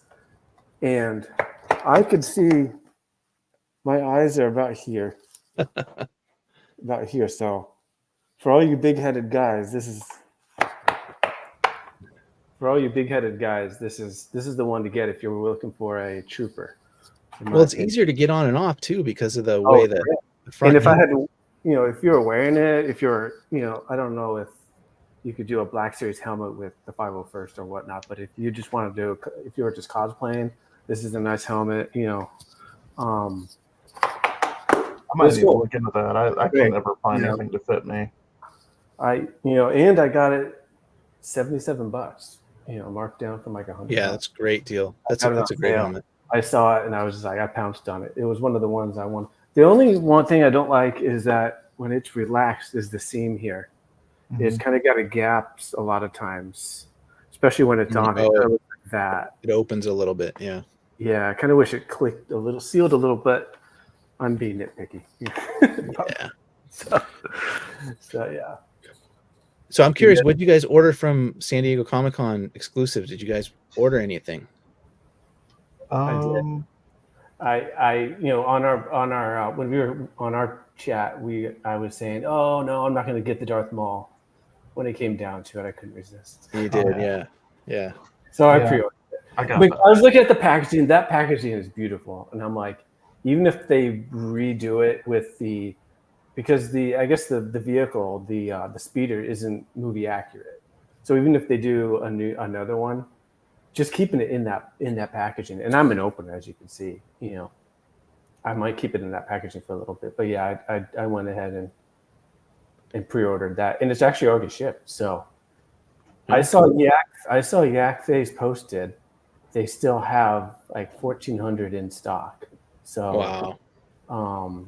They still got they're still out there. So they're still. I know they were sold out for a little bit, but I think they're back in stock on Hasbro. That would explain why they charged me when I did the pre-order, because I thought I was pre-ordering it when it went up today, when it went up again, and but that'd be cool. Yeah, if it ships out, that'd be great. It looks really cool. I'm really excited for it. Where to look for? Oh, that's on Instagram at RD Henderson. That's his Instagram handle. Yeah. I get pretty inactive, and then I post a bunch of stuff, and then I get. So John, you ordered Maul and Darth Maul. To be honest with you, man, I don't even know what all that went up. I think that might be. Did you order Cobra Commander? No. Once a Man. Snake. I mean, that was part of the movie that just got real weird. Yeah. I'm just like, and I know I said last time I was on here, I was like, I'm here for the weird stuff. If maybe like the snake version of him was like maybe like real posable, because it looks like it's just a statue that you can fit around. Yeah. Who's the other guy in the Roadblock? Yeah, it basically looks like something you just fit around Roadblock. That I don't know. Yeah, I think I'm okay. So yeah, I think I just got the Darth Maul, and that's it. I got Darth Maul and the Cobra Commander. That's what I've got coming. So nice. I thought that was a pretty cool set. That even if you that backdrop is awesome too. Even when I open it, even if I throw away on I'm sorry, the mall on the Darth Maul, on the Darth Maul, even if you throw everything else away, keeping that backdrop is pretty cool. You could set it up for any sort of Tatooine or any sort of desert planet. We'll say that. What is the one from the sequel trilogy? Jakku, yeah. For any sequel fans out there. The funny thing is the setup for the box is real similar to, I guess they're purposely going after the 12-inch figure pack with like the Darth Maul and the speeder. And there's a comic book shop near me that used to carry a lot more toys than it does now. They kind of got rid of a lot of them, but they still have the Darth Maul on the speeder, mint in box, and it's been sitting there for like a few years. It's just there. And every time I go there, I look at it. Yeah. Yeah. It's one of those things where I was a kid, I'd look at stuff at Toy Fair magazine. I'd be like, oh my God, I want that so much. And then, of course, as an adult, I'm like, I don't know if I need it. But it still looks cool. So I was, a couple months ago, I was clearing out the garage, as you do. And we have some boxes that they've been in cardboard boxes since we moved up here 10 years ago. So I was going through them and I found these cards I didn't even know I had. I think I got them through Star Wars Insider. So there's this one. Cool. These ones are pretty cool. And then you got this one, episode 3. And then this one's cool. It's got obviously the Tatooine. And then this last one is pretty cool. I don't know if this is the radio drama. And on the back here, you got Anthony Daniels, and then obviously Mark Hamill. And then these two guys, this is Bernard Behrens, I don't know, Behrens, and then Perry King.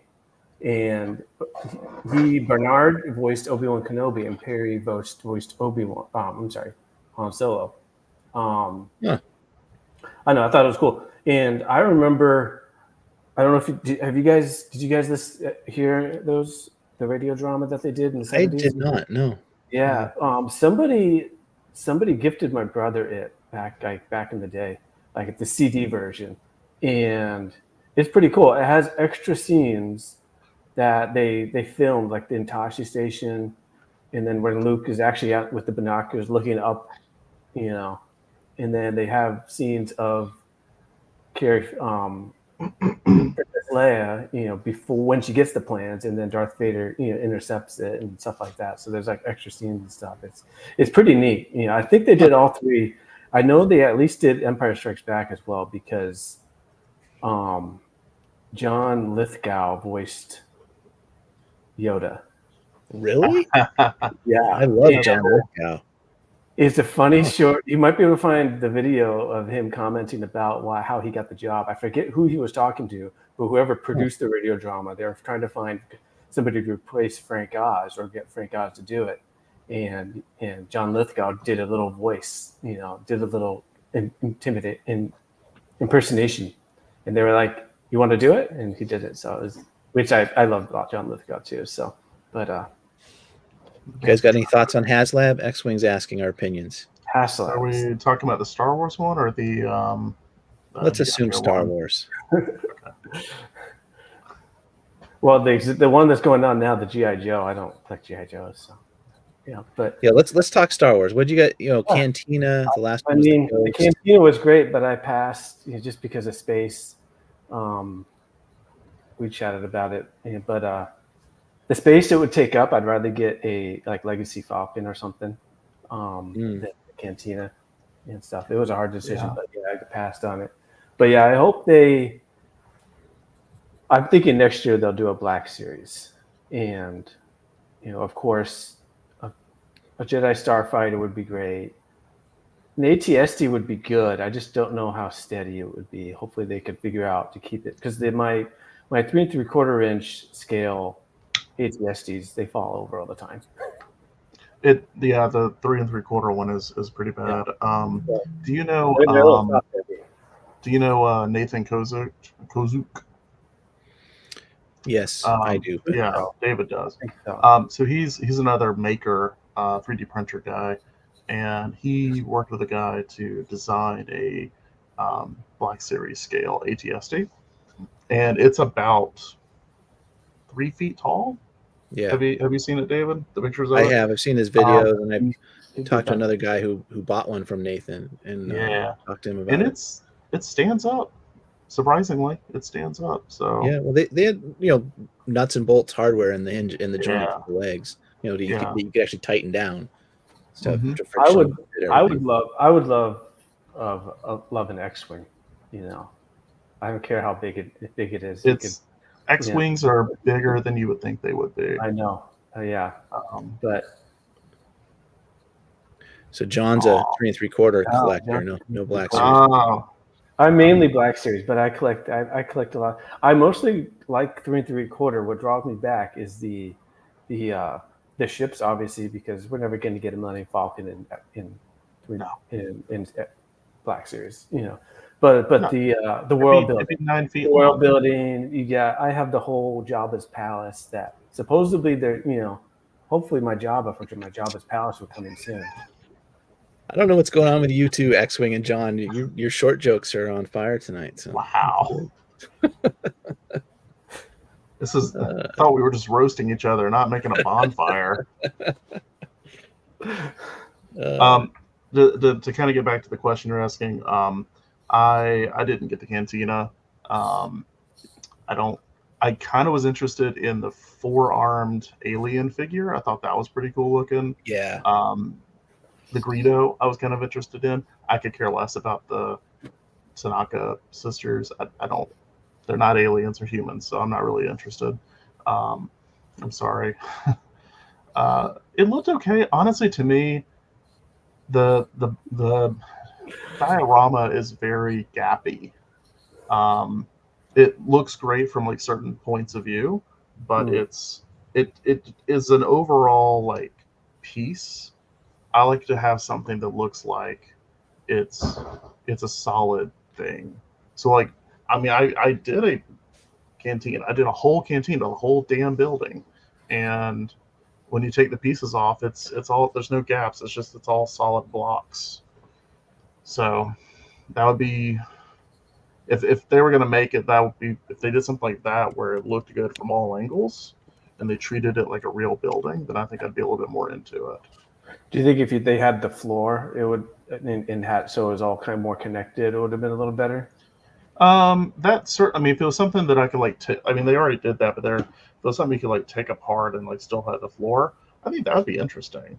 I don't think that'd be a deal breaker for me. I think it was the arched booths. If they had some kind of curved roof type clamshell that sat on top of that, finished it off a little bit better, I think that would have helped. Yeah, I think so. It would look a little bit more interesting to me. I mean, but then again, if I really wanted a 3 3/4 inch canteen, I could just start printing one out for myself. Then again, I don't have room for one, so yeah. I have the Navarro. I actually have 2 of the Navarro cantina. I have one that I haven't opened that I could put next to it, but I have the Navarro cantina kind of next to my Jabba's palace, so it's kind of like the next room where they all got the drinks in my cannon, my head cannon. I mean, that makes sense. I know it doesn't match the colors a little different, but I'm like, I don't care. There's got to be a cantina in that palace somewhere. Yeah, they got all the drinks somewhere. So that's kind of So I put all my random aliens, if they're not in the actual palace, they're next door sipping like my black my chrysanthemum. I put in there. And the nice thing with those Navarros is they got cheap enough to where you could buy. They almost were like the same price as like just a 3 3/4 inch figure. Yeah, if I had a little more room, I'd open the second one, kind of have a little bit bigger, but I don't have that many to fill out. Maybe once I start filling out the cantina with more and more aliens and stuff. But so John, on the Black Series scale cantina, did you see that new one that Lance Spear Luke did? That he did a new design with the bar and just tables and chairs, no booths. But one of the guys on Instagram is selling prints, painted prints. 2797 Studios. I'm not sure. I don't know. I'm not familiar with them. Anyway, I haven't bought from him, but seemed to be good guys. Anyway, I asked him what the price was. It was $350 for a painted Black Series scale bar with all the just pipes the bar. and tubes and that's just and the chair. bar section, though. Yeah, just the bar section. Yeah, just the bar. Okay. No, I don't know how many tables and chairs it was, but it was well done and painted and nice. But I was like, yeah, that makes sense to me. That didn't seem like a far off price. But just comparing that to the HasLab, $350 for a Black Series scale, just the bar. With I could certainly see that I mean, because I essentially have the same thing with the bar and the tubes and all that stuff. And if you do like all of that fully done, finished, and painted, I mean, because like I think I showed you my bar, didn't I? Yeah, I saw that. Yeah, I mean that's like foot and a half, big. something like that. Like that's pretty good sized. Yeah, I mean, if I was going to paint it and sell it to someone, it probably would be around that price. You do resin printing on all the detailed, pipes and canisters and everything inside the bar, you got some, yeah. So like I told him, that would be fair. $350 was okay. That I'm not going to spend that right now, but didn't shock me. I was just sharing that for and that's like the HasLab, and I think I hate to like compare those. I mean, to me, those are apples and oranges. So like something that a company is making, they can make thousands of them, and it costs them, half of whatever they're charging or whatever. I don't know what it is, but whatever they're charging, it's like a percentage of that. Whereas like for makers, we're printing it out. It takes hours, days, weeks to print out these projects and to finish them and to paint them. So, I'll see. God, I remember there was somebody that was bitching at me about me throwing out a number for the Rancor, and they're like, "You can't do that for $900. It's you can't do that." I was like, "Yeah, they were trying to sell it for $350 or whatever it was. The HasLab was." I'm like, "I'm not fucking Hasbro." Like, I'm not. I don't have factories in China. And if they did that today, if they did the Rancor today and they didn't do it back then, if they did it brand new, it would. I don't feel like it would be $350.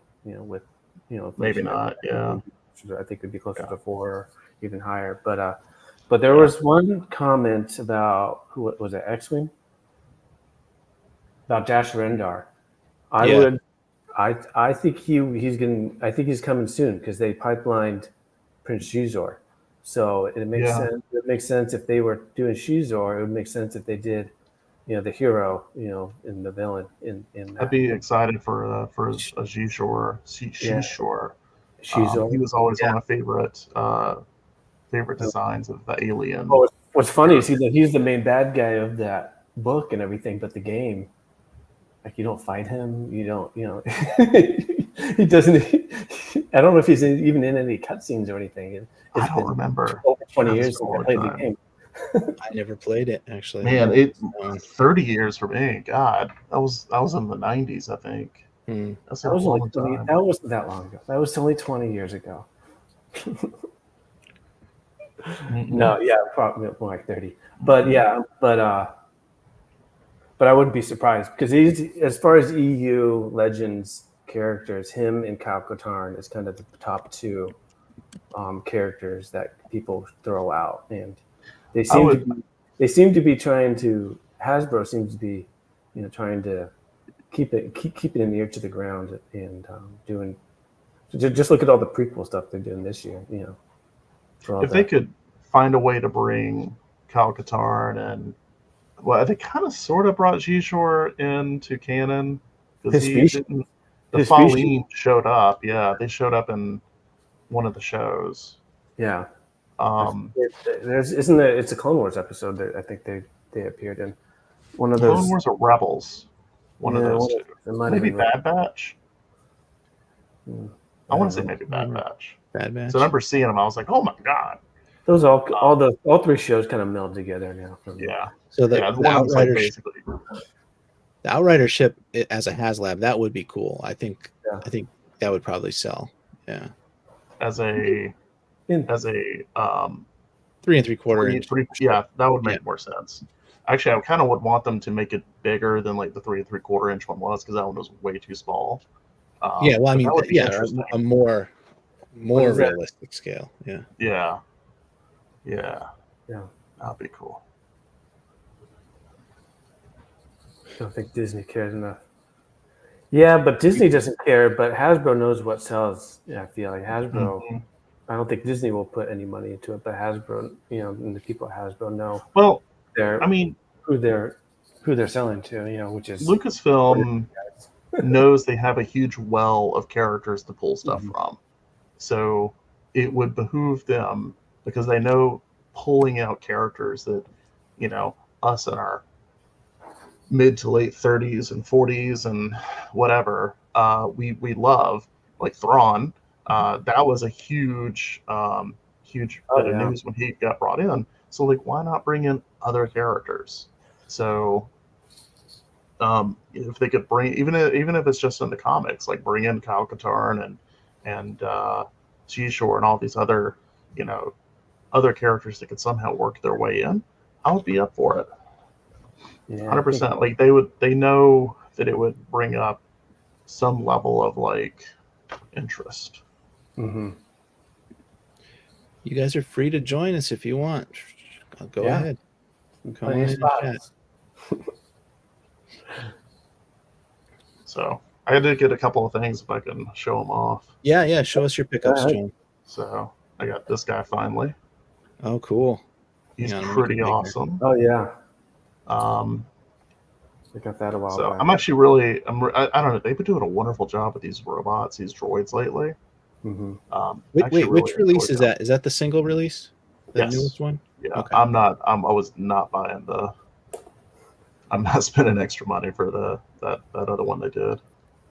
I want just normal, but he's pretty cool. Like he moves really well.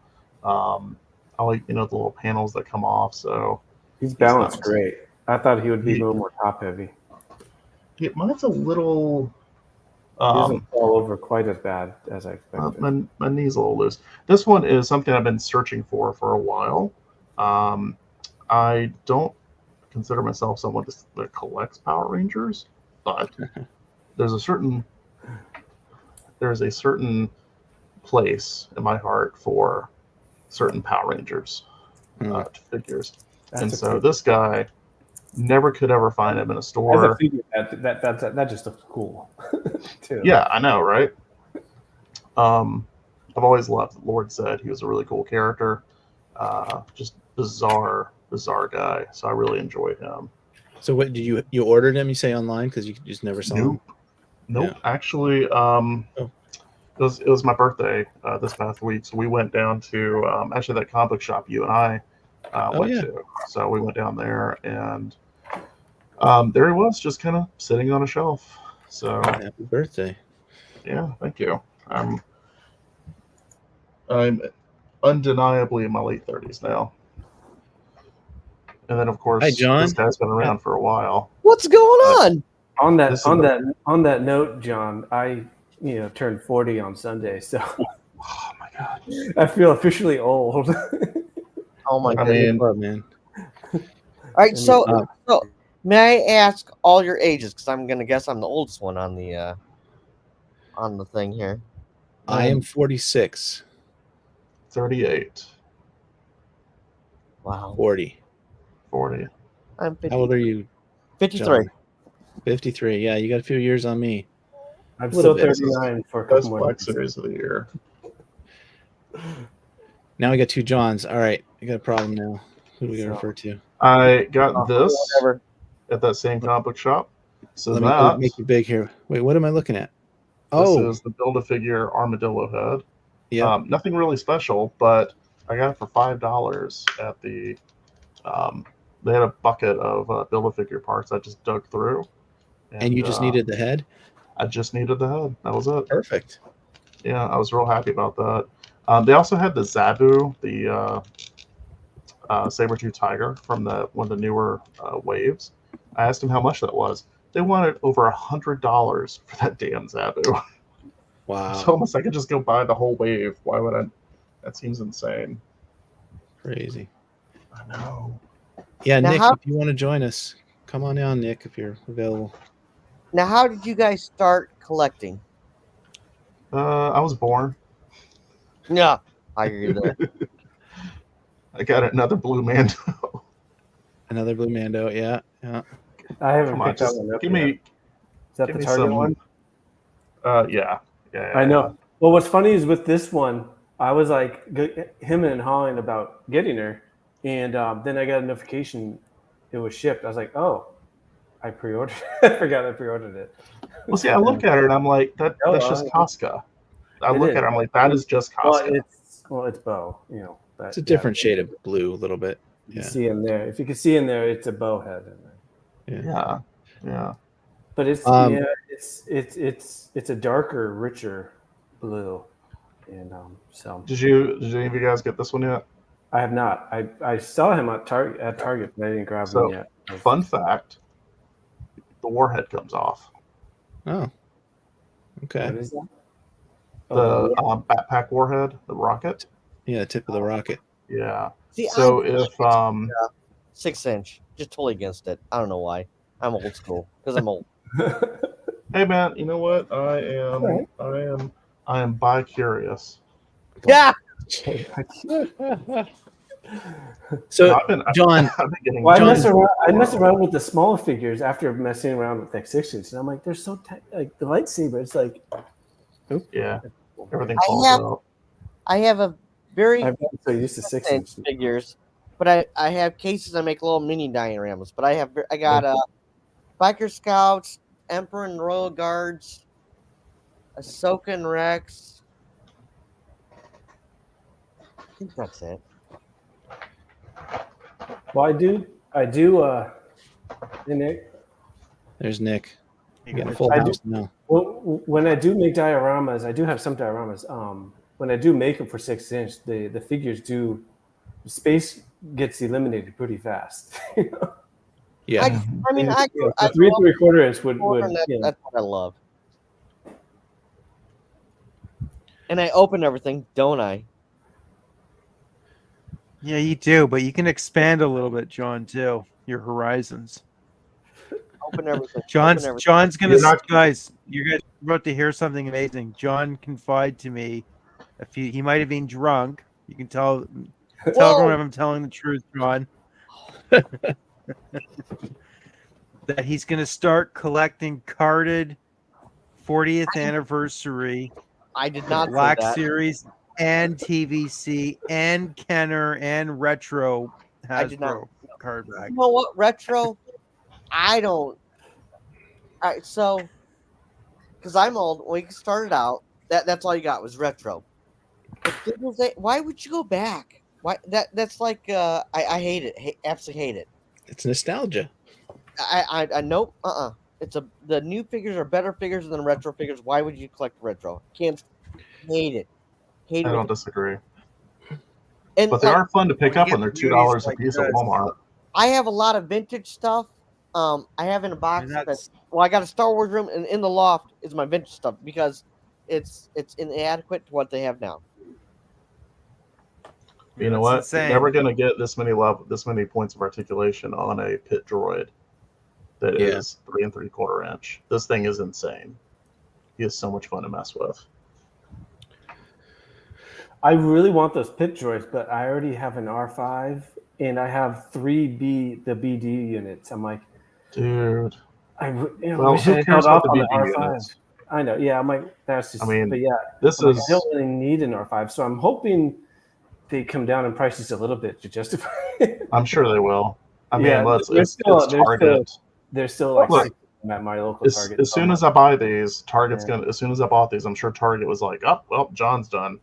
Let's go. Put these on clearance."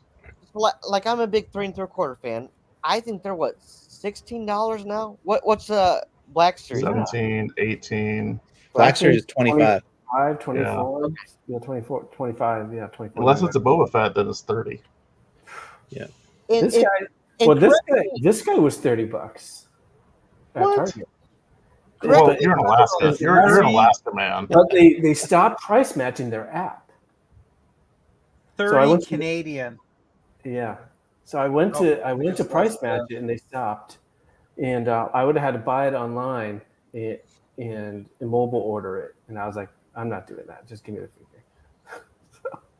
Yeah, I have seen that for like 25 in my Target. And normally it is, and online is 25, but they add.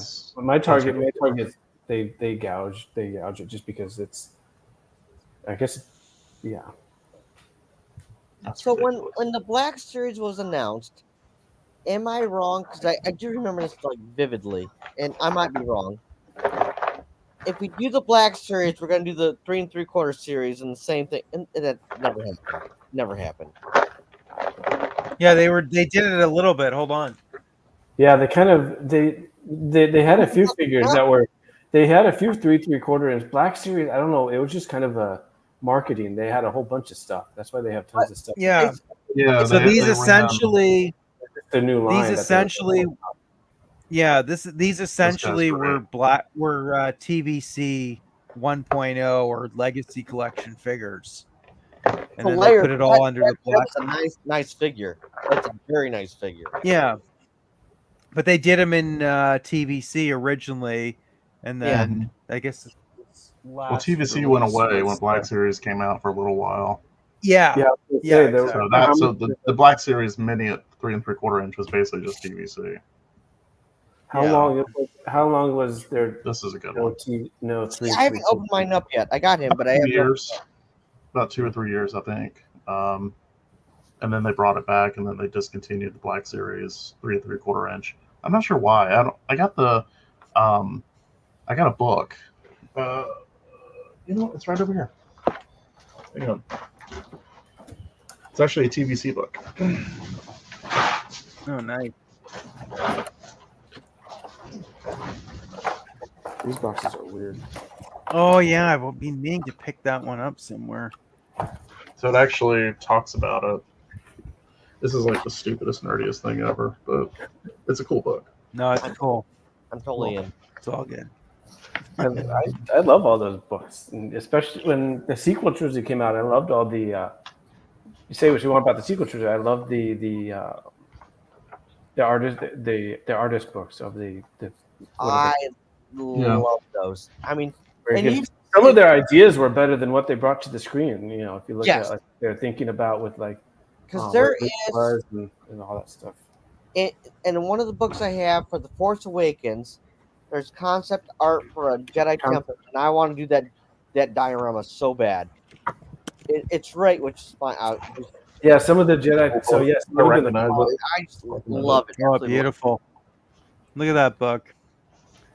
I highly recommend it. It's a fun book to read. Yeah. Which one is that? What is the book? Thanks. Oh, nice. Yeah. Thanks for showing Laird, John. Laird John. That reminds me, I forgot Laird. to. Yeah, I know. We got to find a new nickname. We got Graber on, and then I guess we can just call Space Jockey. John. You can call me whatever you want. Doesn't matter. Yeah. Idiot, jerk, whatever. Just don't call me Mr. Graber. Come on. Nah. I got enough people calling me Mr. Graber. Don't call me Mr. Graber. Mr. Graber. What are you showing there? Is that a? This is Kali. He's from the Animal Warriors of the Kingdom line. Oh yeah. He's like the main bad guy, I believe. So finally, I just shipped like a whole bunch of my Big Bad Toy Store stuff from like the past 3 months. So it looks pretty cool. I don't know. I got a thing for like anthropomorphic characters, and this kind of sort of like hits like the Planet of the Apes vibe for me pretty hard.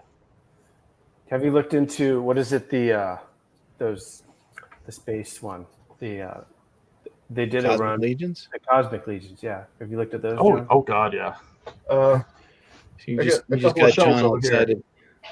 It's all over here. I've seen a couple guys, show them off on stuff, and I'm like, oh, those look so cool. I really like Cosmic Legions. There's the paint jobs of them are just amazing, and I just enjoy like the original ideas. They got a really nice pre-order up right now. How do they scale with what size are they? 6 inch?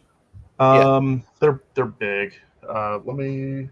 Would they look weird if you like threw it in Black Series Cantina or something like that? A little bit. They're, Depends they're, on the they're a little character. bulkier, but they are 6-inch figures. Art. They're just a little bigger than Star Wars. My son threw one of these guys in jail. But this is like the main guy from the first wave. Thygar something. But Yeah. he's really pretty. I love his paint job. But if you take him That's a next cool to looking figure.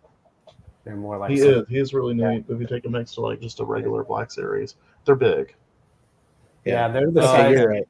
Because I have the Elite Series Star Wars from the Disney store. I have a bunch of those, and that's like the size that they are. Yeah, that's what I was. What's that scale officially? Is it layered? The Elite? Huh? Oh, Cosmic. Yeah. What Legion? scale? What scale is it officially? I don't know if they really have an official scale. Like they're humans. They're their own. Like 6.5 inches, 7. Yeah, they're like about 7 inches. But like the thing with this is, if these, they haven't done a human for Cosmic, so I can kind of sort of just like put them wherever I want. So like they have like the big like forearm guy, the dragon people. Those guys are great. I can kind of just put them. What do they retail? What do they retail for? Quite a bit. Yeah, they're a little bit. If you buy them like right now, like off the Big Bad, like this guy is kind of. I think he's considered more of like a basic figure. It'd be like around $45, which he comes with like a bunch of hands, a few weapons, things like that. But I think really a lot of the value for me is like just the paint job. Yeah, like the paint is really good on this. They have these insect guys that have this like incredibly beautiful iridescent paint on them. It just sparkles when you look at it. It's really cool. Took me way too long to get that joke. Now, what else do you guys collect, if anything? A lot Who wants to go first? Oh, I just picked up. Mostly just Star Wars, but I dabble in. And I have all the what is it? The adventure line, the whole, not all of it, but I have about 3/4 of the indie figures that came out. I love those. I just actually had them kind of up on the shelf, like kind of up high, because I didn't have Indiana Jones. Yeah, Indiana Jones, and I made room for them because I missed them. I'm like, I can't see them up there, so I brought them down. I love them. Yeah, so I kind of messing around with them the other day. They're in my Tatooine Street. If you've seen my pictures, I took all the Star Wars figures out and put them in the Tatooine Street. So that was the only spot I had for them. I only got one of those. So take a wild guess which one. His little shoulder pad things come off, so he gets a little bit more articulation. I would say. Yeah, so it's pretty cool. John, to answer your question, what do I collect? I collect vintage Kenner, which I have, and then I collect the jumbo figures for Gentle Giant, the 12-inch, blown up vintage Kenner ones. I remember those. Yeah, I have a bunch of those on the wall behind me, and then I collect a lot of Black Series, and that's for Star Wars. I do the retro collection as well. I like the retro ones. And then Marvel, I do buy some Marvel Legends. I buy some G.I. Joe Classified, some of the Micro Galaxy Squadron, ships. Oh, yeah. So that's kind of the main things. I regret not buying the Sky Striker HasLab. Really? To this day, I regret that. Do you typically buy the HasLabs that are in that scale? I got every HasLab 3 3/4. I used to have a buddy of mine growing up. We had about every G.I. Joe thing, and I got rid of all that. I'm mostly just Star Wars 3 3/4 inch now. Yeah. So did you order the Ghost, for example? Yes. Okay. And did you order the Cantina? Yes, reluctantly. I wasn't excited about it. Yeah. And I like play sets. It's just, I don't know. I like the vehicles. I like the vehicles a lot. Yeah. I have the Razor Crest. I really like that. It's a great ship. I like how it displays. That's a nice. I've been eyeballing the Razor Crest, and I'm like, that would look cool. I gotta rewatch those first 2 seasons again. I was so mad when they blew it up. Yeah. Hasbro. It was like a week after the campaign ended. Yeah.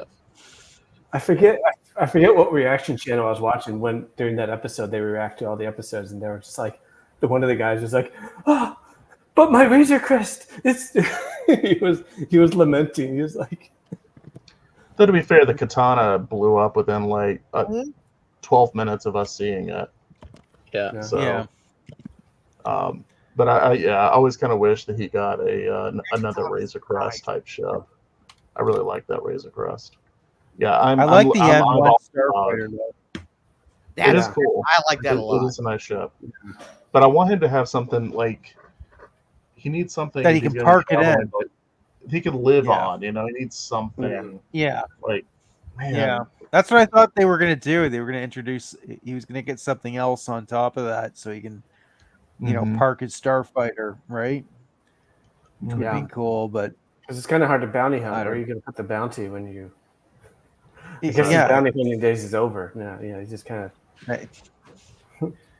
Who knows? Season 3 really was really lame. I enjoyed season 3. Don't bad talk season 3. Like, all right, season. I like. I enjoyed it. The first 2 was good, but I enjoyed all the Mandalorian stuff. I found that fascinating. I love the lore and all that. So if any of you know me, I am very positive on Star Wars. I love Ahsoka. I like Obi-Wan. I like Boba Fett. I like everything. When Lizzo episode Jack Black, we don't talk about that episode. My fault. Jack Black. I never. We'll just I was like, am I really done with Star Wars? And I didn't watch The Acolyte at all because of other reasons. I won't watch it. I actually got really excited for Lizzo and Jack Black. I thought that was fun. But as an episode, if you are they coming out with a Lizzo and Jack Black figure, or what's going on with that? Too it's a 12-inch figure. Hasbro, if you're watching, don't do that. I would. Or no, I do would that. buy a Jack Put it in Black 3 Star Wars 3/4. figure. Do that in vintage. It's fine. Next year's. I'll put them in my cantina. Next year's. You're gonna get it. You're gonna get. You guys are gonna get Jack Black and Lizzo in retro, TBS, TVC. I don't know, an exclusive pack for sure. God knows what else they're gonna put them out. Now, that new hero line as well. I hope they do it now. I just want to see, the community just. But as a, what is that a? Hold it still. That's another monkey. Oh, it's the bird guy. I don't even know what that is. Oh, it's an Animal Warriors. Bebop or Rocksteady for a second. No, it's not Animal Warriors. It's Power Rangers. It's Power Rangers. Tingo Warriors. It's basically replaced the putties in season 3, I think.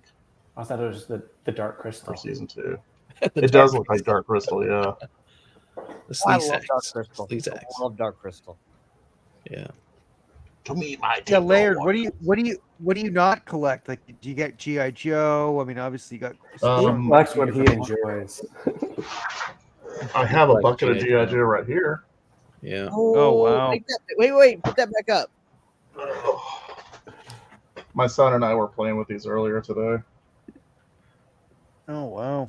You got Crocmaster there. Crocodile. I should have grabbed that Crocmaster just for the Croc. That's cool. The reason why I bought it. Awesome. I saw it at GameStop and I regret not getting it now.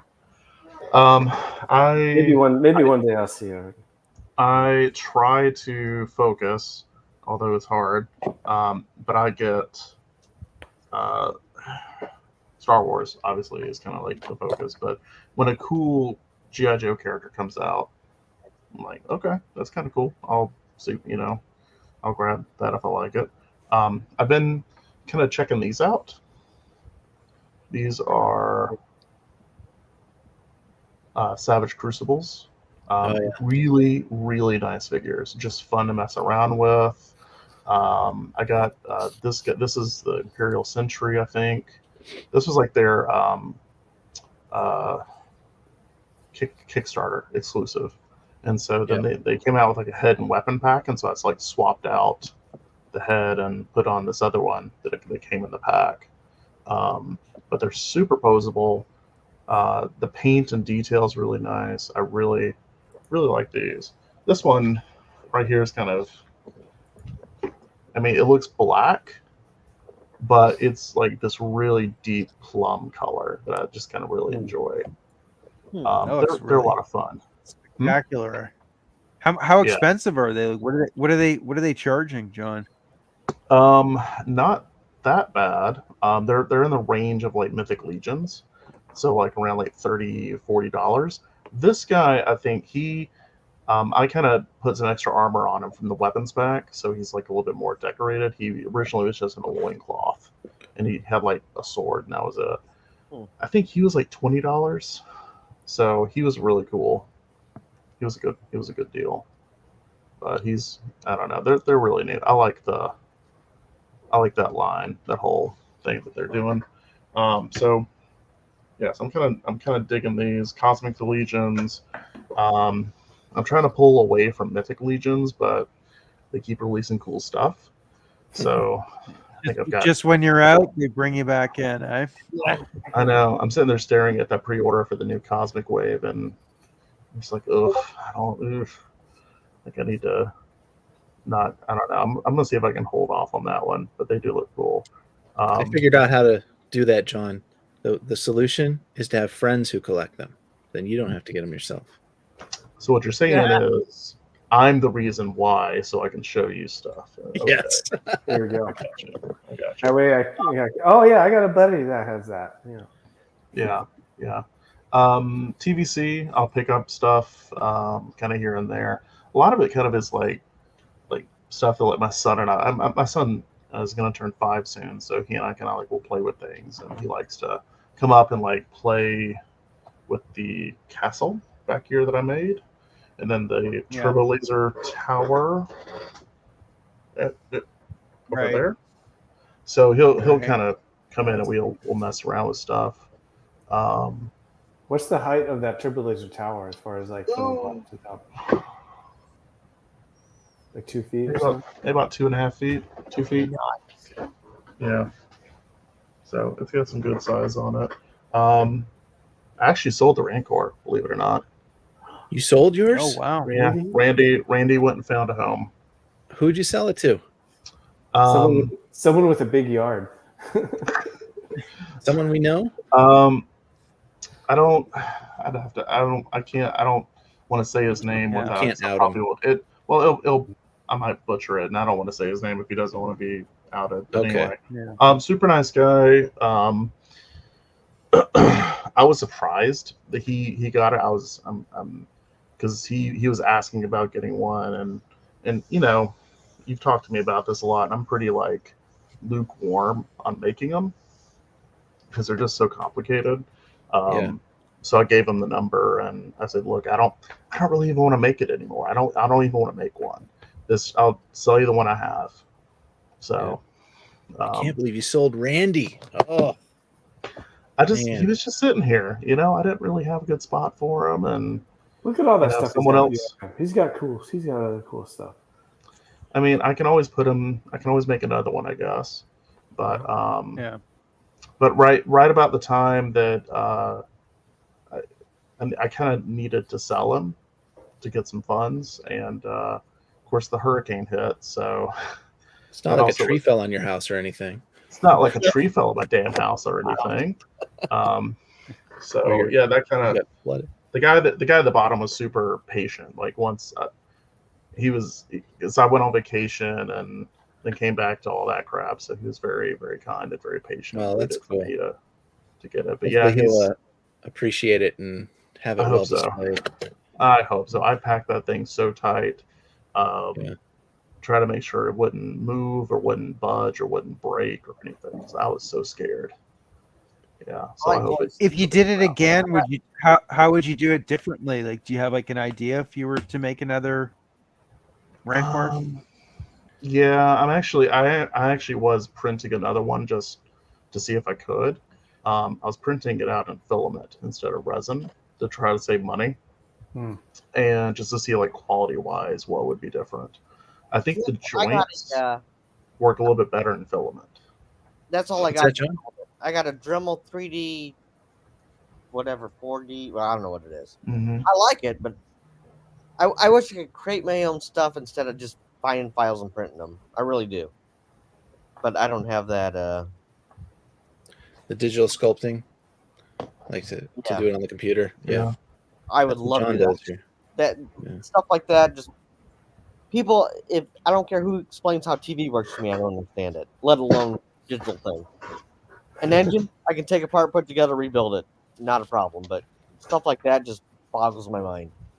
See, I couldn't possibly do an engine, but I can at least do the 3D modeling stuff. So we're same but reversed, I suppose. Yeah. All right. Well, I gotta go to bed. I gotta get up early and get Well, out. I can show you something. Oh, Nice meeting you, John. That might make you happy, I John. want to see it. I want to see it. Okay. Can I present? I think so. I don't know, you can try. I want to show, if it's okay, I want to show the Nexu. Sure. Because I finished it today. Share the screen. Yeah, can you? I don't have any. Okay. Hey, John, if you do have to go, it's good meeting you. Thanks for popping in with us. Appreciate it. I got to see what Laird's got Yeah. because I love his stuff. I mean, love it. Yeah. Can you see it? Hey, do you have your dioramas on display anywhere, John? Well, I'll stream tomorrow. If you guys Okay. do not subscribe to my channel, do not like it, my channel completely chaos. Well, But I just subscribed to you, so. I'll go up to my Star Wars room and we'll hang out up there tomorrow night. Okay, well, I'll look you up. All right. Nice. All right, John, let's look at this. Wow. Oh man, look at that guy. So this was voted on as the latest poll for my Patreon members. So they wanted to do an Nexu, and so we did an Nexu. A very interesting creature.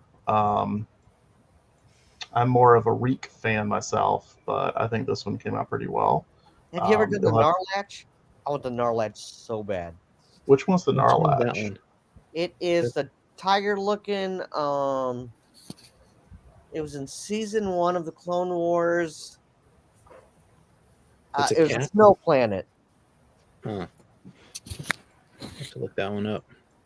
Yeah, it doesn't really. How long, John, does it take you to do these? Like, you just spend like a. Honestly, I don't know because a lot of this is like in spurts and fits. A lot of times, like I have to get in the right mood to kind of work on stuff and like get things moving. So probably like start to finish. Working on other things. It took me a couple of months to kind of work this out because a lot of times I'll come to a place where I'm like I'm not sure how to accomplish, say, the hinge for the mouth. And so I'll put it away and I'll just kind of like think about it for like a week or two. And then I'll come back and continue. I'm getting better at it. The Rancor, the Tauntaun, the little dog thing from Bad Batch. Like I'm learning things as I'm going along and making figures. So like certain things that I like the way that like the elbows and the wrists and ankles and stuff all kind of work. I'm like, okay, I like this, so I can kind of knock those out pretty quickly. Sometimes there's stuff about these designs that makes it hard. Like for example, the Nexu has a mouth that should not be able to close, and mine can't really close. Although I'm sure if I mess with the teeth more, but you know, it's there's still some like level of movement there. So at least I can open it up to about here, and then close it to somewhere right about there. That like stuff like that, what you do boggles my mind. It truly does. I'm thoroughly impressed with what you do. Thank you. So John, on this particular model, did you start with the head first? Like where'd you start? No, or do you do like a skeleton first, or like? No, I just kind of start using primitives. So I'll take like a, let's say a sphere, and then I'll start just kind of like hammering out like shapes. And usually for me, it's like hammering out like the torso, and then I'll do another shape for like part of the head, the arms, just kind of like figuring out a lot of the proportions before I start going in and like looking at the details. And now, what do you use? What program do you use? ZBrush. Oh, I haven't done that. I've done ZBrush is my guy. A lot of people like Blender, which I just like I said, my mind doesn't work that way. And I did a Fusion 360, which I have. Yeah, Fusion is good for I like basic that. basic AutoCAD style modeling. Yeah. Let me see if I got my Man. So I started working on that on, let's see. Were those pictures I nice. sent you helpful? Yes, they actually really were. Thank you again for that. It's amazing Hasbro hasn't put a lot of those Jabba characters yet in the Black Series line Yeah, yet. I know. I'm just blown away. I mean, we're in 2024, and I don't think anything's pipelined or anything, right? There must be, I don't know, there must be something about the cost of developing those characters, because like a Man's like a one-off. There's no way you're going to be able to reuse an Man. And same thing with like Hammerhead. But the thing is, like, as soon as Hammerhead showed up in Book of Boba Fett, and then they had the Doc Ondar character show up in Disney World, I was like, something must have clicked off. They're like, okay, we got at least 3 uses. Suddenly there was money somewhere. available for that. Yes. Design and tooling. 100%. Well, I think all about Max the Rebo's tooling. now shown up in the Boba Fett show, so why not do Max Rebo? You can sell him twice, you know. All right, so I'm gonna go off on. For the love of God, give me Max Rebo with legs. All right, I'm gonna go off on tangent, and I gotta go to bed. I do not, because I'm a hardcore collector. I do not understand how you can have any Disney series, pick whatever you want. It premieres on a Wednesday or whatever. You should have those figures in the store Friday. Yeah. It used to be like that. I don't understand it, because then kids are kids, and then grown men. That you grow the world, you use your imagination, but like, oh, you get a figure. What, a year later, people forget about the show at that point. It boggles my mind. Boggles my mind. What a lot of times, I think a lot of it is they just don't want to let Hasbro know, because they don't want to leak this stuff. Yeah, it just I don't remember when Phantom Menace came out. There was toys everywhere. It was great. Before the movie Yep. came out. Well, it's a different era too, right? I mean, Phantom Menace is a feature film. There was massive hype behind it. Yeah, I just don't. You're not going to get that for Acolyte. Well, and also with figures, a lot of times when they did have figures and characters that came out at the same time of the show, they're not accurate because they change things in post-production or when they film it, you know, versus when they get their what do they call it, you know, before the show, you know, when they're drawing it up and stuff. Oh, it's gonna be this way, you know. So then it's not accurate enough and stuff. So it just costs them more money, because then they got to redo it. Yeah. Well, it's been clear with me, with my conversations with like Steve Evans at Hasbro, that they don't get info from Lucasfilm until sometimes till after the episode drops. Like they just Lucasfilm holds so much of that stuff close to the chest. They don't share it, even with Hasbro. Well, just like the Razor Crest, they had no idea it was blowing up in that episode, and I don't think people even had it in hand yet. Or the Rancor. You know, they didn't know that Rancor was going to end the season riding a Rancor. You know, they would have definitely delayed that HasLab till after that episode. You know, so even if you go back to the sequel trilogy, which I'm not a fan of, but like Kylo Ren's ship in Rise of Skywalker, why would you not make that? I just don't understand. Are you talking about the red interceptor? Yeah. Yeah, there's lots of stuff. Well, the sequel trilogy, I think towards the end there, they were just gun shy about. Yeah, they weren't selling. It wasn't selling. They definitely went gung ho on the Force Awakens. And then they had all this stuff sitting around. So yeah. All right. Well, I gotta go. I gotta go to bed. I gotta get up early, go to work, and thank you for night. Nice meeting you, and thanks for joining us. Thanks for letting me join tonight. This is cool. Yeah. Really, we don't stream that often, but I try to do it maybe once a month or so. Yeah. Good deal. Well, it's nice meeting you, fellas. And now, who is going to ICCCCC? Just me. Oh. Just him. So I'll see you there, right? You'll be there? Well, yeah, if you guys aren't busy tomorrow night, we'll stream tomorrow night. And again, it's my daughter's here, and it's complete chaos. My daughter's All right. busy. It's complete chaos. He drinks wine and has a good time. All right. Thanks, you guys. All right. See ya. Nice to meet you, John. All right. Yeah, that's amazing stuff there, John. Like, Did you want to show me? Hasbro should be hiring you, buddy. Yeah. You know, if it, I don't know. They would. It depends on the money. If they offer me some, I definitely would talk to them for sure. Hey, John, in your like, do you talk to other digital sculptors that work in the toy? Do you talk to guys who, you know, how do you engineer this ball joint? How do you engineer this hip joint? Like, or are you just kind of feeling your way through it? A lot of it's just me feeling my way through it. I'll talk to some people sometimes, but no, I don't think I don't know if I know anyone who's actually a sculptor. I know I haven't talked to him in a while, but I have talked to one guy, Gene St. Jean, who's done like a lot of like McFarlane stuff back in the 90s, and he's a pretty nice guy. I don't talk to him a lot though, but there's been some times I'll like kind of like talk to him a little bit. I don't know. I kind of wish I did talk to people more, I suppose. I was just curious because I've seen some of the sculptors will post their work, so I started following them on Instagram. Some of the ones that Hasbro, hires, for figure design and stuff. So they're out there. You can find out who they are. Yeah. I would be interested in kind of following them and like getting a little bit more attention and stuff. Like I have approached or tried to approach, like say 4 Horsemen, just say, hey, what do you guys think? Where am I? Of course they're like, yeah, we don't really talk to anyone about hiring this way. I'm like, okay, thanks. Never mind. Try some other way. Yeah. I'm sure.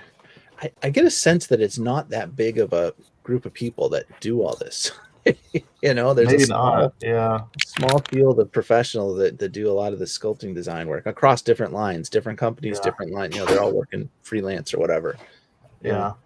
There was there is a project that there hasn't really been an update on in a long time, so I don't know what the deal with the project is. But I was in talks with being brought on as a sculptor for that, but I haven't talked to them in a while about it, so I have no idea. Like, they were still like trying to set up the corporation, and we were going to do a Kickstarter for a series of really interesting figures. I can't really talk about it that much because I had to sign some paperwork about it, but I was really excited about it, and I really hope we go forward with it because it was some really interesting stuff.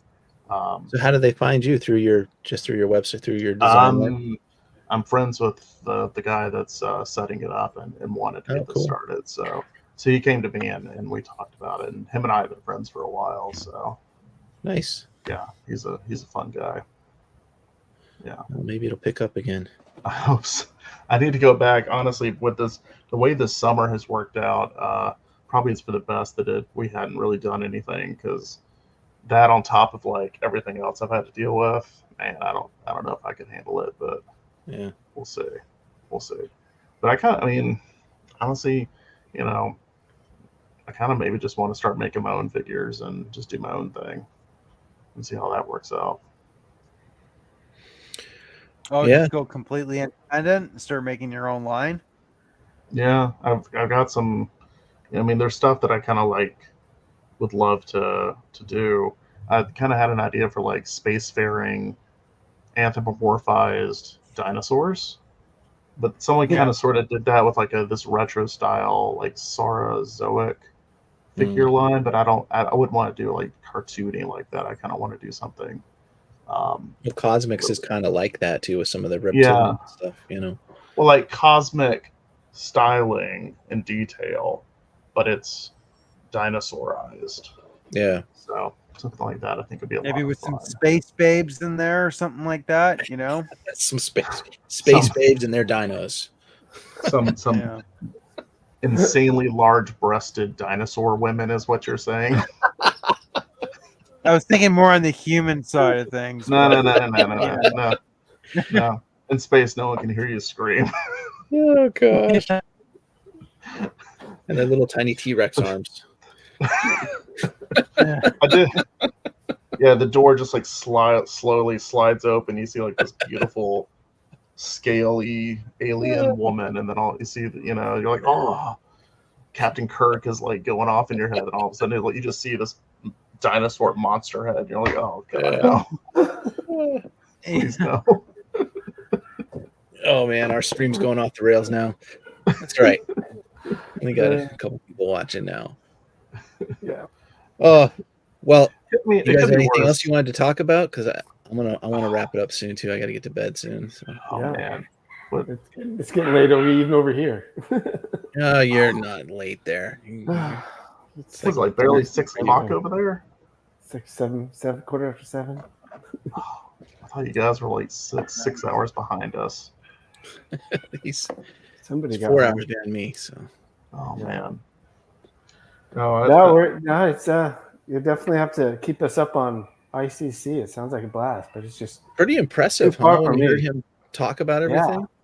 Yeah, he's good. I like his idea of having it more collector focused and keeping the prices low for the booths, so he has a large selection of people he can choose from. He can pick and choose and say no to the corporation, because that's the thing. I've gone to a couple Comic Cons late, local and stuff, and it's like a lot of it's commercialized. It's like, yeah.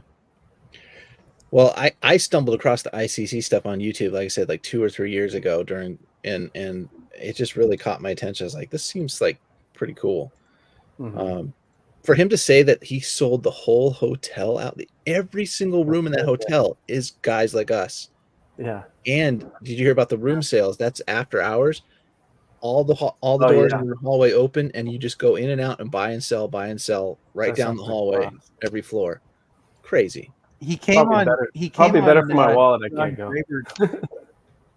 He came on John Graber's.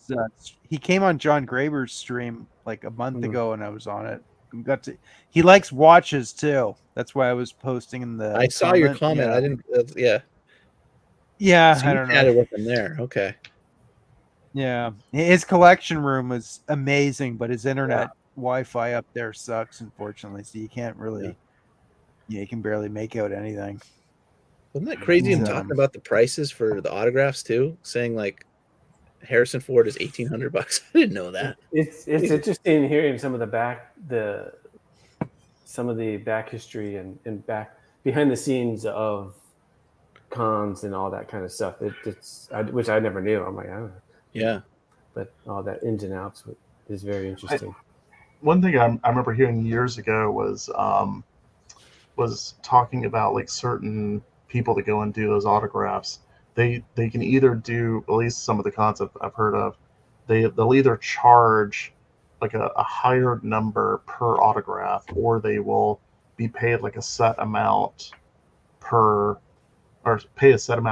day or something like that for them to sign. So they have like a minimum threshold they're guaranteed. Yeah. And so it's like either way they're gonna make their money.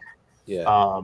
And so like if they're just like allowed to like just wide open just do it, then you'll see like these higher prices and stuff. Otherwise it's almost like an insurance deductible that they have to meet before they'll actually start making money. Which is kind of bizarre. I don't know. The whole concept of like paying some of those really high prices for autographs is just bewildering to me. And it's not like it's some crazy figure. It's like it's a signed piece of paper. Yeah, I don't. Right. The one autograph I have is it's signed picture of. He did a couple characters in the Phantom Menace and stuff, and he came up here. What's the guy's name? They Palpatine's assistant with the blue horns and stuff like that. Masamita. He played Masamita and a handful of other characters. And he came up here and I met him. And I'm like, well, I'll get this signed picture with him. But people that get just autographs, I don't get it. Yeah. Well, it's some people collect that. That's what they collect. So more power to them. I mean, yeah. And I mean, that's also like a lot of these people make their money well. Like that's what they do. I remember the Out of Basement Boys. They were saying when they were there, they had meeting Ian McDermott. He was signing like 100 pops, and then he saw the actual collectors, and he was like, oh, he was like glad to see actual people that It wasn't just a business transaction thing. Yeah. I remember seeing. He's one I would get his autograph. Yeah, I would love that. I wish I had been there last year for that. But I saw Carrie Fisher. Yeah. I wish I'd gotten hers, but she was very expensive. I was just about to say that. I think I got to go for Lando though. I don't know. Like I might. I mean, I would say probably.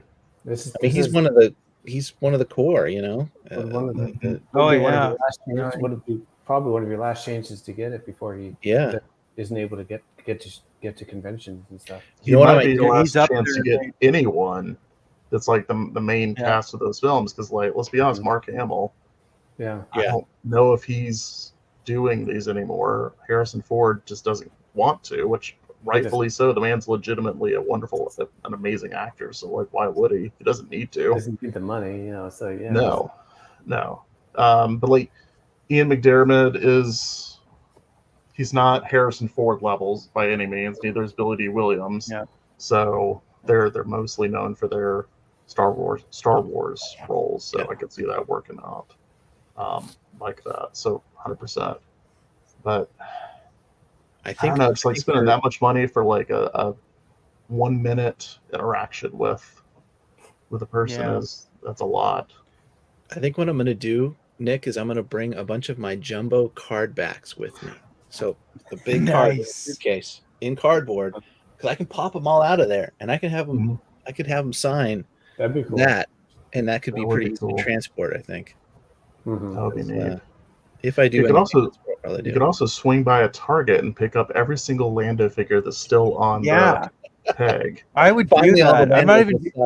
I know John's joking, but I would do that. I would. And you could sell them for $30 a piece. Get down there, I would do it. Actually, bring a ton of Landos with you, and then here you go.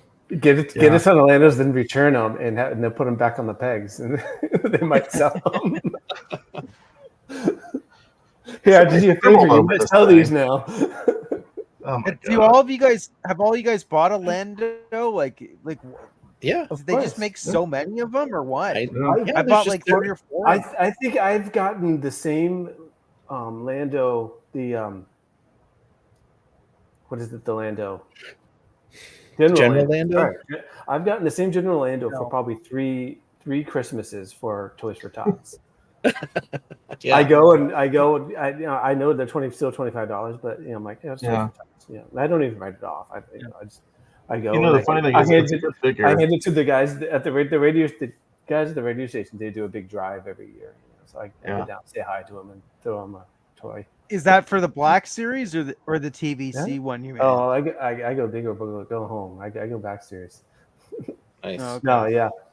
I usually grab whatever is peg warming. It's all in the past 3 years. It's always been General Lando. You're doing God's work. Well, I dust them off. I go with my duster and I dust them off every time. Polish them. Well, it's an amazing figure. I have it in Black Series. Oh yeah, they're good. They're well done. Yeah. I don't know why. There's like one kid with like 5 Landos from Toys for Tots, and he's just like, "Why do I keep getting this? Why do I keep getting this?" I've never even seen Star Wars. I don't know what this is.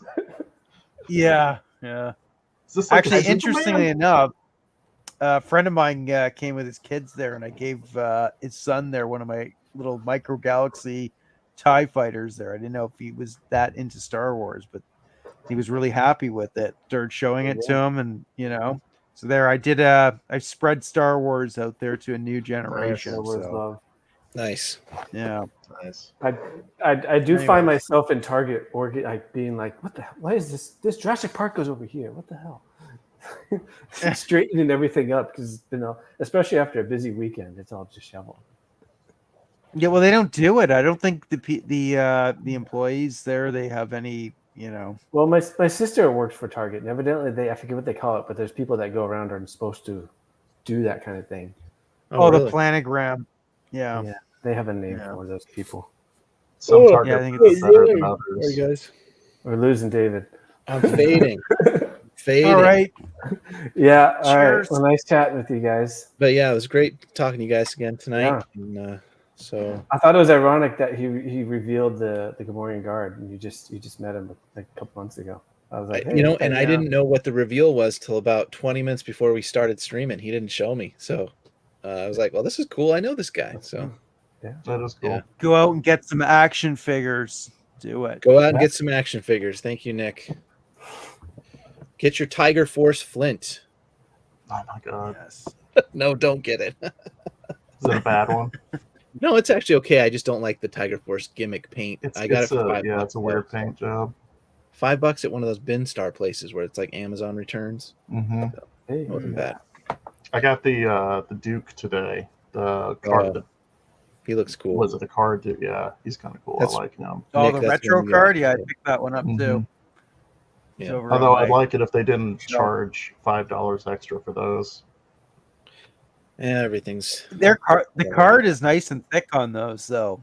It's not. I know, like, but I'm ripping it over. I'm ripping it open either way, so you know. Yeah. Oh, it you don't just- keep the cards? Like, No. Do you keep any of them, or no? No, the only thing got a I whole keep bunch of- package-wise are these guys. Oh, that's I mean- weird. Okay, that's. I mean, I not still weird, open but- these, but I put them back in sometimes. Yeah. So I don't know. I just, yeah. Honestly, my son got a hold of it today, and he was like, so Yeah. yeah. Nice. I don't. destroyed Yeah. it. So you're strictly an opener. I was like, no, let me help you. I was like, no, I want to do this. Yeah, he's Yeah. excited. Nice. Oh wow. Let him wanted to show breathe. the Naboo project real That was quick. fun. Pat was just mentioning it. Yeah. Look, Pat got his Darth Maul already. That's real fast shipping. Yeah. Mine's supposedly shipped Dude is- too. So Dude is on point. So Pat, I'm making this for Pat, but I kind of just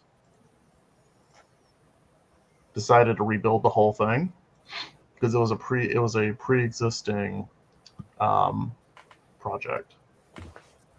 Oh, that's So- cool. oh my word. Nice. So the original Wow. version of this, I'm not super, honestly, in comparison, I'm not like super happy with it.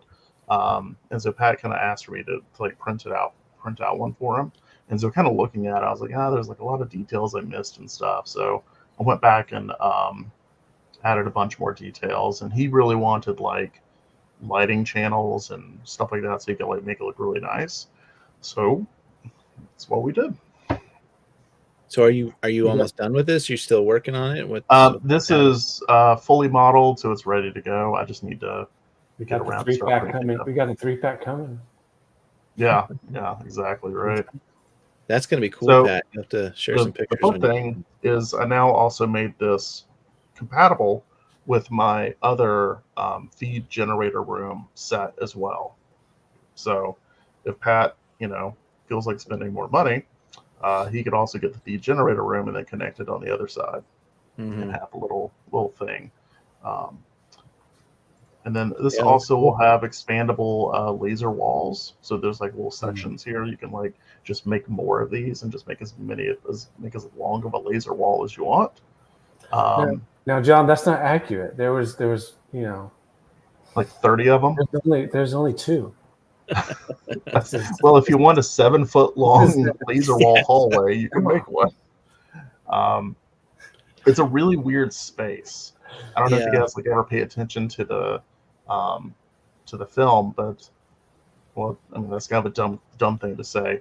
Of course, you guys pay attention to the film, but for whatever reason, Star Wars. I thought it was completely Okay. circular and you could walk around the whole thing. It kind of is, Yeah. but there's also this big chunk Is in it? the back across the entrance. And so there's this whole thing, and I'm like, oh, okay. So I like added that in and started kind of looking around and trying to figure out like what the other walls. So I got clear pictures of like this wall, this little section, and this area. I cannot find in the film anything that covers this wall. I got a little bit over here, but like like I have no idea what this looks like or this looks like these walls. So end up just kind of like mirroring this across. So so you can have a full thing if you want to. Hey John, what is this room called? Or this whole scene? What do they call this? The pit. Generator. I don't Wasn't it know. like the I forget what they mined or what. Divide ball by two room. I don't know. I thought it was like their power plant or something for the. Well, they I Yeah, think that was the reactor. how they were so wealthy is it was plasma from the core they harvested. Yeah, but like it's just a vent room. There's nothing down here. Yeah. So I don't know. Maul landed on something and got out. Kind of looks like an ice cream maker. It does. Yeah. So this will. I mean, also went in and added a little skirt down here as well. The previous version was pretty open. So then, Pat, you'll be able to run wires around the outside of this, and then actually put lighting into here, and then also put lighting into these little channels. There will be a sleeve that you can essentially, like, I'm going to do like a translucent filament to where it can just kind of like come up and over this area right here. Is there anything to hang Obi-Wan from, to hook onto or something? You got these little things. Just have him latch onto that. Yeah. Sticky tack, I guess. You should. I mean, you should look. I mean, I can only do so much. The figure. Yeah. Pat will figure it out. He'll do something. But it is tall enough for Obi-Wan's little feet to dangle. Yeah. So there's that. So I think that should be good. I mean, it's probably about as deep as like the actual set was, right? Because I think they just have like cushions and stuff down here, so if anyone fell. But It's a nice.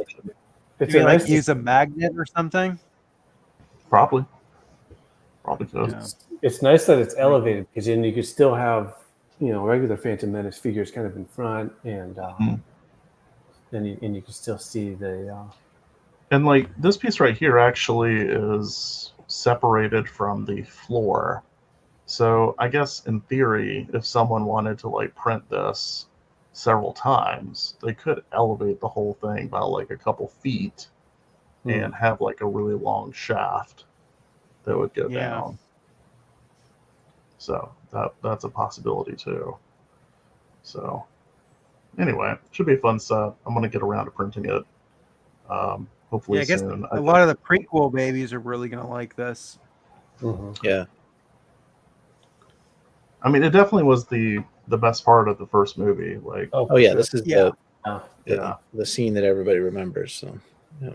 And then, so that'll plug into. It's just crazy. 25 years ago, Right. Mm-hmm. Good Lord. So let's see if I can show. Oh, that's cool, Pat. Yeah, like a matte painting kind of. Yeah. Let's see. Well, that looks like a cool project.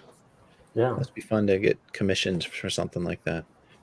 Yeah, it was cool. I was glad Pat approached me for it. So it'll plug into the other side, which will be this thing. Yeah. So. And then I guess the other side of that would be a hanger or whatever the hell's over there. So. Yeah. Yeah. Anyway, there's that. Pat, hope you're excited. Epic. Thanks for showing us. Yeah, you're welcome. Yeah, thank you. All right, guys. I got to sign off. Yeah. All right. Bye, guys. Seeing y'all. Thanks for the you guys hanging out. Yeah. Have a good rest of your week, a good weekend. And yeah. See you online. See ya. Bye.